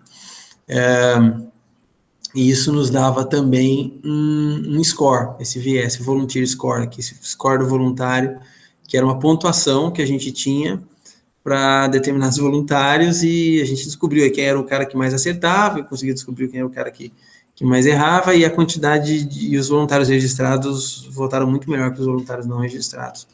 Eu não sei se eu tenho isso mais à frente, mas foi um outro dado que a gente obteve também. Tá aqui. os hit rates, né, as taxas de acerto aqui para os voluntários registrados em relação ao consenso foi maior que os voluntários anônimos, idem quando você usa alguma das verdades que a gente conhece do PRODES, do sistema do próprio INPE, a gente percebia também que os voluntários registrados eram melhores que os anônimos. A gente quer mais que as pessoas se registrem de fato, parece que isso aumenta o engajamento dentro da plataforma. Essas pessoas que são registradas, elas colaboram em vários projetos, na grande maioria das vezes. Os anônimos entram meio que esporadicamente, né? Bom, algumas conclusões. O Florestais é um projeto de ciência cidadã, hospedado aí nos Universe. O objetivo deles é, como eu disse, né, já disse, é detectar áreas de desmatamento. Os voluntários classificam segmentos de imagem de sensoriamento remoto. Já foram feitas 6 campanhas, já tivemos mais de 86 mil contribuições, em mais de 644 diferentes voluntários, a grande maioria de voluntários registrados. Cada segmento da imagem recebeu no mínimo 15 votos, mas com 5 votos, aproximadamente 90% do consenso é obtido. Claro que a gente sabe algumas, não mostramos tudo aqui, tem muito mais coisa, mas melhoria na resolução da imagem, na segmentação e na visualização, que a gente mudou ao longo das campanhas, também permitem diminuir a dificuldade das tarefas. A detecção de área recentemente desmatada se mostrou o principal desafio, aproximadamente 66% de acurácia. A gente sabe que a vegetação remanescente no processo de desmatamento dificulta muito a detecção. Isso não é a gente que está dizendo, isso aí são uma série de trabalhos. Esse é o nosso principal desafio, né? E com o que a gente obteve, a gente consegue mostrar, por exemplo, novos resultados em aproximadamente 15 dias. A cada 15 dias a gente consegue lançar uma nova campanha, ter voto suficiente para treinar um sistema de aprendizado de máquina que classifica outras áreas maiores e dá resultado a cada, por exemplo, 2 semanas. A gente consegue fazer isso. Quer dizer, com o que a gente viu dos voluntários engajados no projeto. Se mudar, obviamente, a gente perde um pouco dessa faixa de tempo. Bom, a gente está usando uma metodologia de aprendizado ativo, de Active Learning, para, enfim, fazer um treinamento de um sistema de Machine Learning para detecção de área desmatada em mais regiões. A gente está buscando também melhor método de segmentação, tem muita coisa a ser feita, alguns agradecimentos aqui e tal. Eu vou voltar à minha apresentação anterior, porque eu não tinha acabado. Falei aqui, eu gastei a maior parte do tempo falando prometo que eu não vou muito longe, está quase acabando. Gastei a maior parte do tempo aqui falando sobre computação, ciência cidadã de sistemas de pensamento voluntário, né? Mas é óbvio que existe computação voluntária, onde você doa, como eu disse para vocês, tempo de computação das suas máquinas. E um projeto muito legal, eu vou pular. Esse foi o primeiro projeto que existiu de ciência de computação voluntária, que é o SET at Home. Não sei se vocês conhecem, mas o SET at Home, esse SET vem de Search for Extraterrestrial Intelligence. A ideia era analisar, tá vendo essas imagens aqui? Isso aqui é um radiotelescópio. Ele coleta dados, ondas eletromagnéticas que vêm pelo espaço. E aí a ideia é que, claro, essas ondas viajam, a gente está emitindo aqui sinal o tempo todo, Wi-Fi, televisão, rádio, enfim, né? E esses sinais, eles escapam aqui do globo, eles viajam pelo universo. E eles têm uma certa assinatura, os nossos sinais têm uma assinatura. Essa assinatura permite identificar, né, que isso tem por trás dessa emissão desse sinal, houve alguma, entre aspas, inteligência aí, né, modulando esses sinais para algum propósito. Então, o que se busca é identificar sinais como esse, vindos, né, do espaço, chegando até nós. E aí, se você quiser colaborar, é só doar seu tempo de máquina, mas o que eu queria chegar é esse daqui, ó. Se você quiser colaborar, por exemplo, com a busca de uma vacina ou de um remédio do coronavírus, doando tempo de computação, existe o Fold at Home. Então, o Fold at Home analisa... A ideia é entender melhor como é que as cadeias proteicas de vírus funcionam, como é que elas se encadeiam, enfim, e como é que se pode inativá-las através de medicamentos ou através de mecanismos que possam aderir a essas cadeias proteicas, né? Então, você precisa de simulação computacional para isso, e o volume é alto. O poder computacional dos voluntários que estão engajados no Fold at Home, ele ultrapassa em 15 vezes o supercomputador de maior desempenho hoje existente no mundo. De tanto voluntário que está colaborando, e qualquer um poderia também colaborar, tá? Existem outros, eu vou pular no mesmo sentido, clima, tal. Um pouquinho sobre crowdsourcing, eu já falei. Aqui fala um pouquinho sobre os middlewares, para quem quer fazer um sistema de grade computacional. E eu queria chegar num outro ponto. Sensoramento participativo e voluntário. Isso também tem. A ideia é você usar dispositivos para coletar e enviar dados na forma de resposta, com formulários e tal. Então, aqui tem alguns exemplos. Pessoas, por exemplo, com um celular aqui fotografando uma determinada planta. Isso é uma plataforma da National Geographic chamada iNaturalist, onde você pode colaborar com dados observacionais para estudos sobre fauna e flora. Enfim, a National Geographic, né? E tem outros experimentos aqui, esse Street Science aqui, a ideia de que... como é que é a ideia? Isso que aconteceu na Bélgica, agora eu esqueci. Não, enfim, você coloca sensores de medida de dióxido de nitrogênio, né? E esses sensores que você instala voluntariamente, né? Você me cadastra aqui e tal, instala voluntariamente.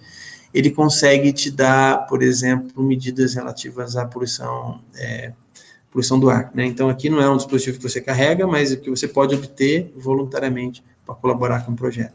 Então, isso aqui é um exemplo aí de sensoriamento participativo e voluntário. Tem um monte, tá? De outros como esse. Eu vou parar por aqui e aí a gente...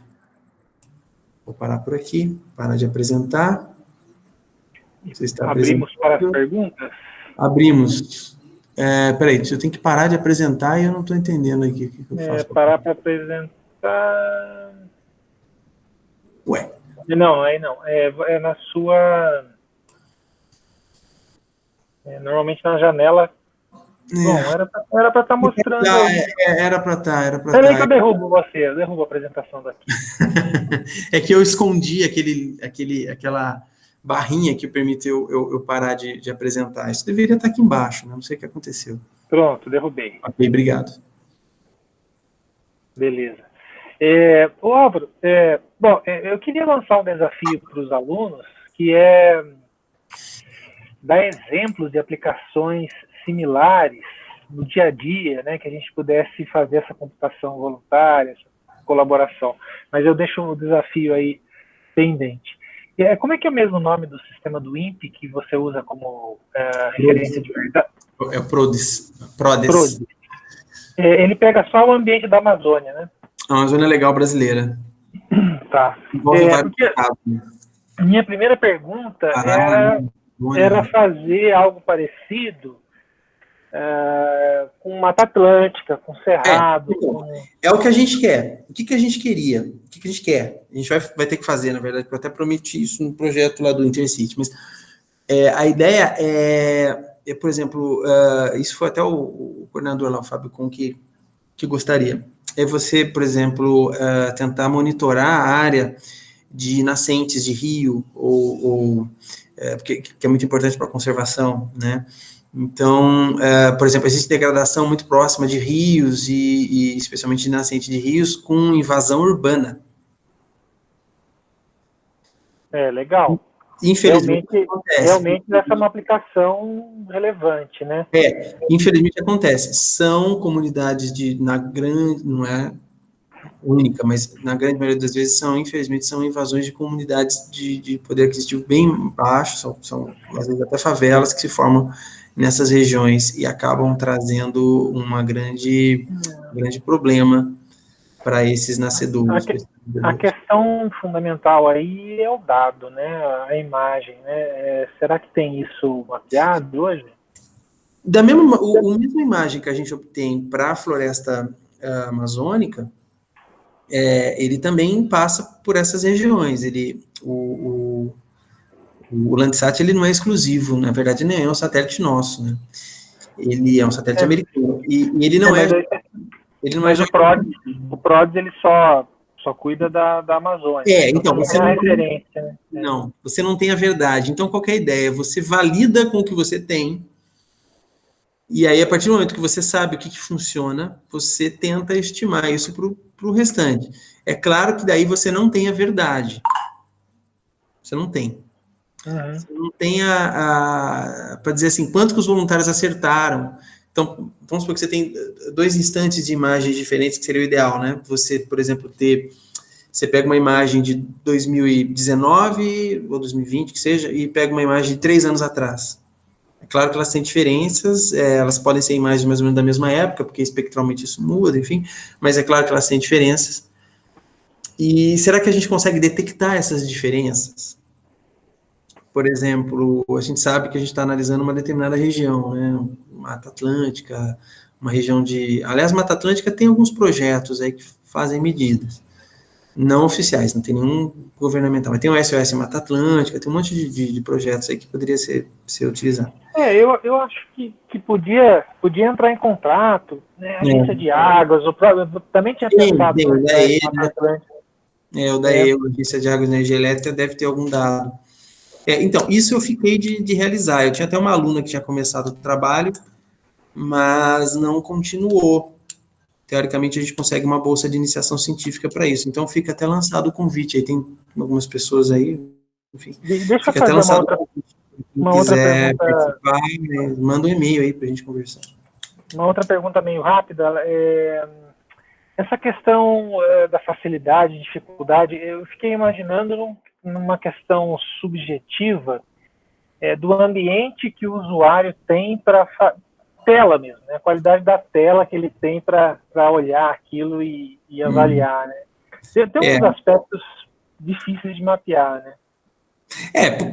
Você poderia ter uma espécie de um survey com esses voluntários. A gente já viu trabalhos desse jeito, assim, do tipo, analisava condição econômica, analisava região que o cara mora, grau de escolaridade, para saber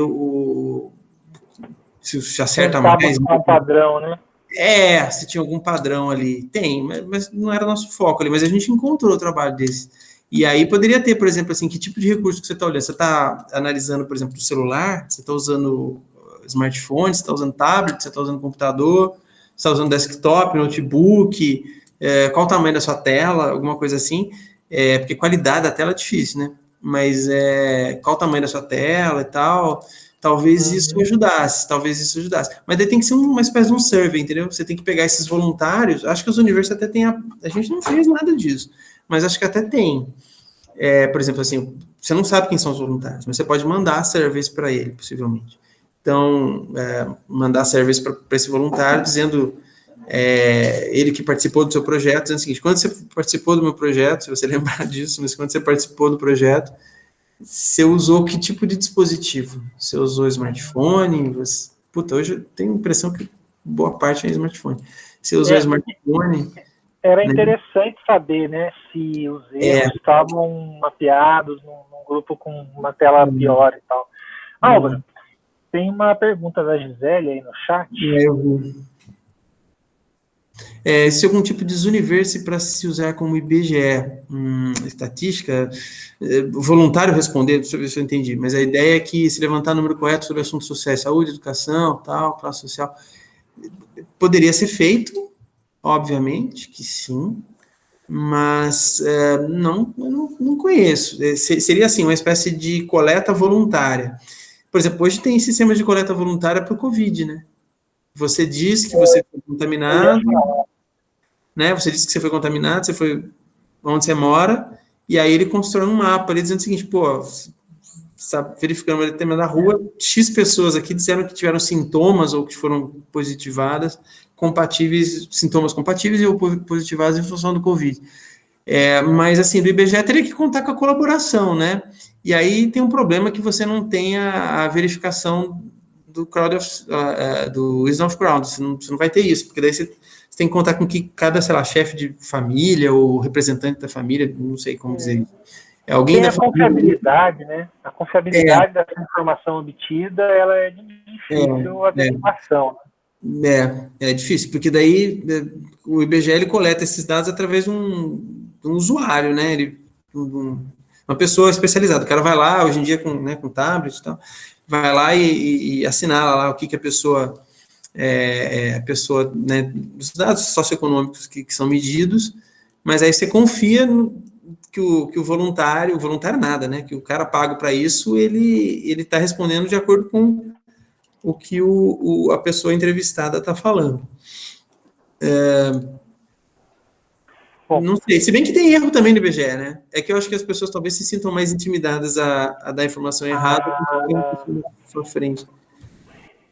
Meu, tem cada coisa, cada história que o pessoal do IBGE conta, né? Sim. Tipo, chega numa casa lá, o cara cisma de, sei lá, falar que tem 18 filhos e tem deve ter, né? Não, tem de tudo. Eu acho que é cada causa que você ouve que é muito engraçado. Pessoal, mais dúvidas? Fiquem à vontade para abrir o microfone. A Gisele perguntou se, pela maioria, as respostas acabam sendo corretas. Eu tenho a impressão que sim, Gisele. Na verdade, aí o Wisdom of Crowns entra num outro aspecto, né? Quer dizer, você não está validando cada tarefa é uma contribuição, você não está validando por tarefa. Você está dizendo o seguinte, na maioria das vezes, os voluntários respondem corretamente. Então, pode ser. Acho que seria, eu não conheço, mas que é possível de fazer, é. Então, tipo assim, você pede para cada uma das pessoas, dos voluntários, né? Olha, você tem que se classificar, você tem que entrar no sistema tal e responder tal pergunta. Por quê? Porque senão seu CPF é cancelado, sei lá, né? Poderia ter, igual tem imposto de renda, né? Entre no sistema tal e diga lá nesse sistema, você se identifica lá pelo seu CPF e manda essa informação. Só que aí tem um problema de confiabilidade, de identificação dos dados. O IBGE não tem essa informação, né? Você teria que confiar que o sistema não está te rastreando aí, que se a hora que você fala que você tem 3 televisores e 2 geladeiras na sua casa, você vai começar a receber propaganda de sei lá, específica para esse tipo de pessoa. Eu teria que tomar cuidado aí também com a proteção de dados. Eu também queria comentar uma coisa, uma aplicação real dessa história toda aí, né, muito relevante hoje em dia, que é a correção de exercícios em cursos MOOC, né, em cursos massivos, né, cursos com 8 mil alunos, e a galera ajuda, né, os próprios alunos ajudam a corrigir exercícios. Eles corrigem os próprios... os colegas, né, exatamente. Então, imagina, né, um curso em que você tem alguns quizzes, alguns resumos e tal, você tem 8 mil pessoas participando do curso, totalmente viável, você distribui, né, esse trabalho entre a galera para viabilizar. Pessoal, mais dúvidas?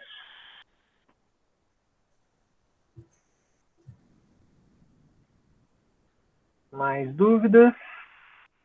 E Álvaro, que pé que tá? Vocês vão... Eu sei que a sua aluna vai defender em breve. Em agosto. Hoje, agora, tem uma reunião com ela agora. Porque como o Fábio está lá em Austrália, a gente se reúne à noite. Tem uma reunião agora. Ela defende em agosto. Então, assim, a parte de ciência cidadã não dá mais tempo para fazer campanha, porque tem que se concentrar na parte de aprendizado de máquina, que ainda tem muita coisa a ser resolvida, e essa é a parte que o Fábio, com certeza, mais atua. E, então, essa parte ainda tem que gramar um pouco. Mas já tem resultado. Na verdade, o que a gente fez, a gente tem na parte de aprendizado de máquina, tem um artigo no CIBGRAP que foi feito, mas bem no começo, era mais para validação. Tem um artigo do Science, que foi ano passado, que foi essa parte de ciência cidadã, aí foi considerado um dos melhores artigos, a gente mandou para uma revista, mas não tem resposta ainda. E mandamos para a Future Generation Computer System, mas ainda não tem resposta. Então, não sei, mas, assim, uma perspectiva boa. E aí agora tem que totalizar e defender e publicar, né? Mas ela defende em agosto. Final de agosto ela está defendendo. Então, para ela, eu acho que não dá tempo de fazer mais nada. O que eu gostaria só de contar com ela, mas não é nada assim, mais campanha e tal. O que eu quero é arrumar um outro aluno. Tem um monte de coisa que eu queria fazer, mas não tem mão de obra.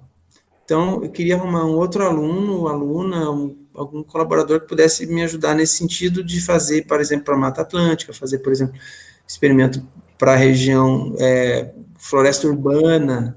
Essa dos olhos d'água aí... porque daqui, aí você tem expansão urbana, você tem, às vezes acontece muita favela chegar próxima das nascedoras de rios. Isso é um problema. Isso é um problema. e você conseguir monitorar esse tipo de coisa, e a ação é completamente distinta do que você está vendo na Amazônia, né? Quer dizer, não é uma ação de alerta, é um problema social, né? Como é que você lida com isso? Mas pelo menos tendo alerta... Eu me lembro que tinha alguns estados que eles, eu não sei se São Paulo estava nessa, que eles pagavam pela conservação dos olhos d'água, né? E assim, não só da nascente, mas como também de algum trecho ali, né? Trecho do rio, né? Eu acho que essa é uma puta ideia, assim, eu acho que essa é uma ideia excelente, né? De você conseguir até remunerar aí quem está colaborando, né? Realmente para a conservação dessas regiões, quão importante a gente sabe que são, porque a gente tem rios aqui que abastecem populações, né? Você pega ali a bacia do Atibaia, né? Mantém São Paulo, a gente já teve problemas. Você viu o que aconteceu no Rio. Veja o que aconteceu no Rio, recentemente, com o SEDAI. Então, você ter alguma forma de monitoramento, se bem que, assim, isso não significa que você vai monitorar esgoto, né? Você tá falando simplesmente da proximidade da região urbana de se aproximar do rio. Claro que isso vai trazer esgoto, mas o esgoto pode ser trazido por longas distâncias, né? Aí é um outro... Na verdade, quando você comentou, eu imaginei, porque não, por lei você tem que respeitar a mata ciliar, né? Aqueles alguns metros de mata da margem dos rios, né? Mas isso aí é um problema. Não sei quantos metros são, mas é algo... É que também eu fico me perguntando se a definição da imagem é capaz de dar uma interpretação. Não, a gente vê a hidrografia, sim, Arlindo. Eu não sei te responder porque eu gostaria de ter essa imagem para te falar, mas a hidrografia a gente consegue ver facilmente. Olha, a gente... coisa para ver, né, é se o pixel é significativo, né? Veja, a gente está falando hoje, o Landsat 8 consegue nos dar resolução de 30 metros, tá? E a gente tem o satélite sino-brasileiro, o CIBERS, já em operação. Eu imagino que com 30 metros deve dar. Mas é 30 metros, 30 por 30 um pixel, né? 30 por 30. Eu acho que dá. Eu acho que dá, mas é uma questão a se checar. Isso no caso de mata ciliar, né? Eu não pensei em mata ciliar, tá? Eu pensei só em ocupação mesmo, tá chegando, né? Okay? Eu tava pensando em mata ciliar, eu achei meio complicado. Puta, não sei, viu? Eu acho que era um belíssimo trabalho de mata ciliar. Eu só não sei se a gente tem resolução. O CIBERS, esse satélite que já está no ar, né? O novo. Ele tem uma câmera, o MUX, que tem resolução abaixo de 20 metros. Mas o grau de revisita dele é longo. Mas tudo bem, tudo bem. E ele é preto e branco. Ele é em escala de cinza. Mas, a se analisar. Seria um puta projeto, assim, para os universos se você verificar a mata ciliar. Toparia fazer facilmente. E buscar imagens, até com sensoriamento participativo, do tipo, porque daí é mais fácil, né? Se você não está falando do meio da floresta amazônica. Aí é mais fácil de alguém passar por ali, tirar uma foto da área degradada. É mais fácil de você ajudar a detecção com imagens da região, entendeu? É mais fácil você conseguir, não sei, olha, você tem bancos de dados, você tem imagens dessa região, em que época? Poste aqui e tal. Aí a hora que o cara olha a imagem no satélite, ele pode também olhar imagens não sei, imagens coletadas para aquela região lá, por pessoas comuns, imagens antigas, imagens de drone, de avião, né, sei lá, enfim, tudo é sensoramento remoto aí. Mas seria bem legal. Seria bem legal. Então, até por drone, né? Fazer isso por drone seria bem legal, né? Seguir o rio, drone seguindo o rio e depois um sisteminha só medindo depois. Na verdade, um VANT, né? Mas um VANT. Bem legal. Para ir mais longe, mas é perfeito. É uma excelente ideia mesmo. E você tem o GPS exato, né? Do percurso que você quer fotografar, né? Tira um monte de foto e seguir rio, né? Seguir rio.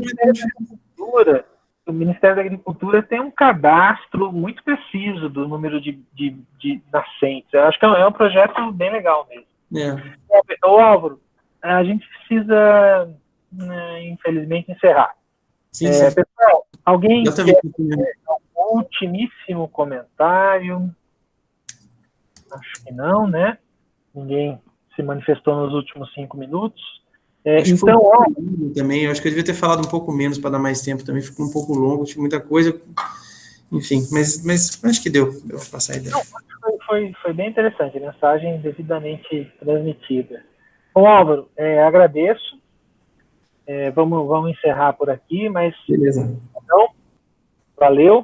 Valeu, eu que agradeço aí, valeu, eu que agradeço. E boa sorte aí na extensão e na defesa do projeto atual. Valeu. Boa noite, pessoal. Fiquem bem aí. Obrigado aí pela trabalhar na área, o Álvaro aí. Oi? Quem quiser trabalhar na área, álvaro.fazenda@unifesp.br. Vocês vão achar meu nome lá também na página do Unifesp como docente. E qualquer dúvida, comentário, ou quem sabe alguém querendo participar, por favor, entre em contato. Bom, valeu. Vou desligar aqui, pessoal. Valeu. Obrigado, lindo. Obrigado.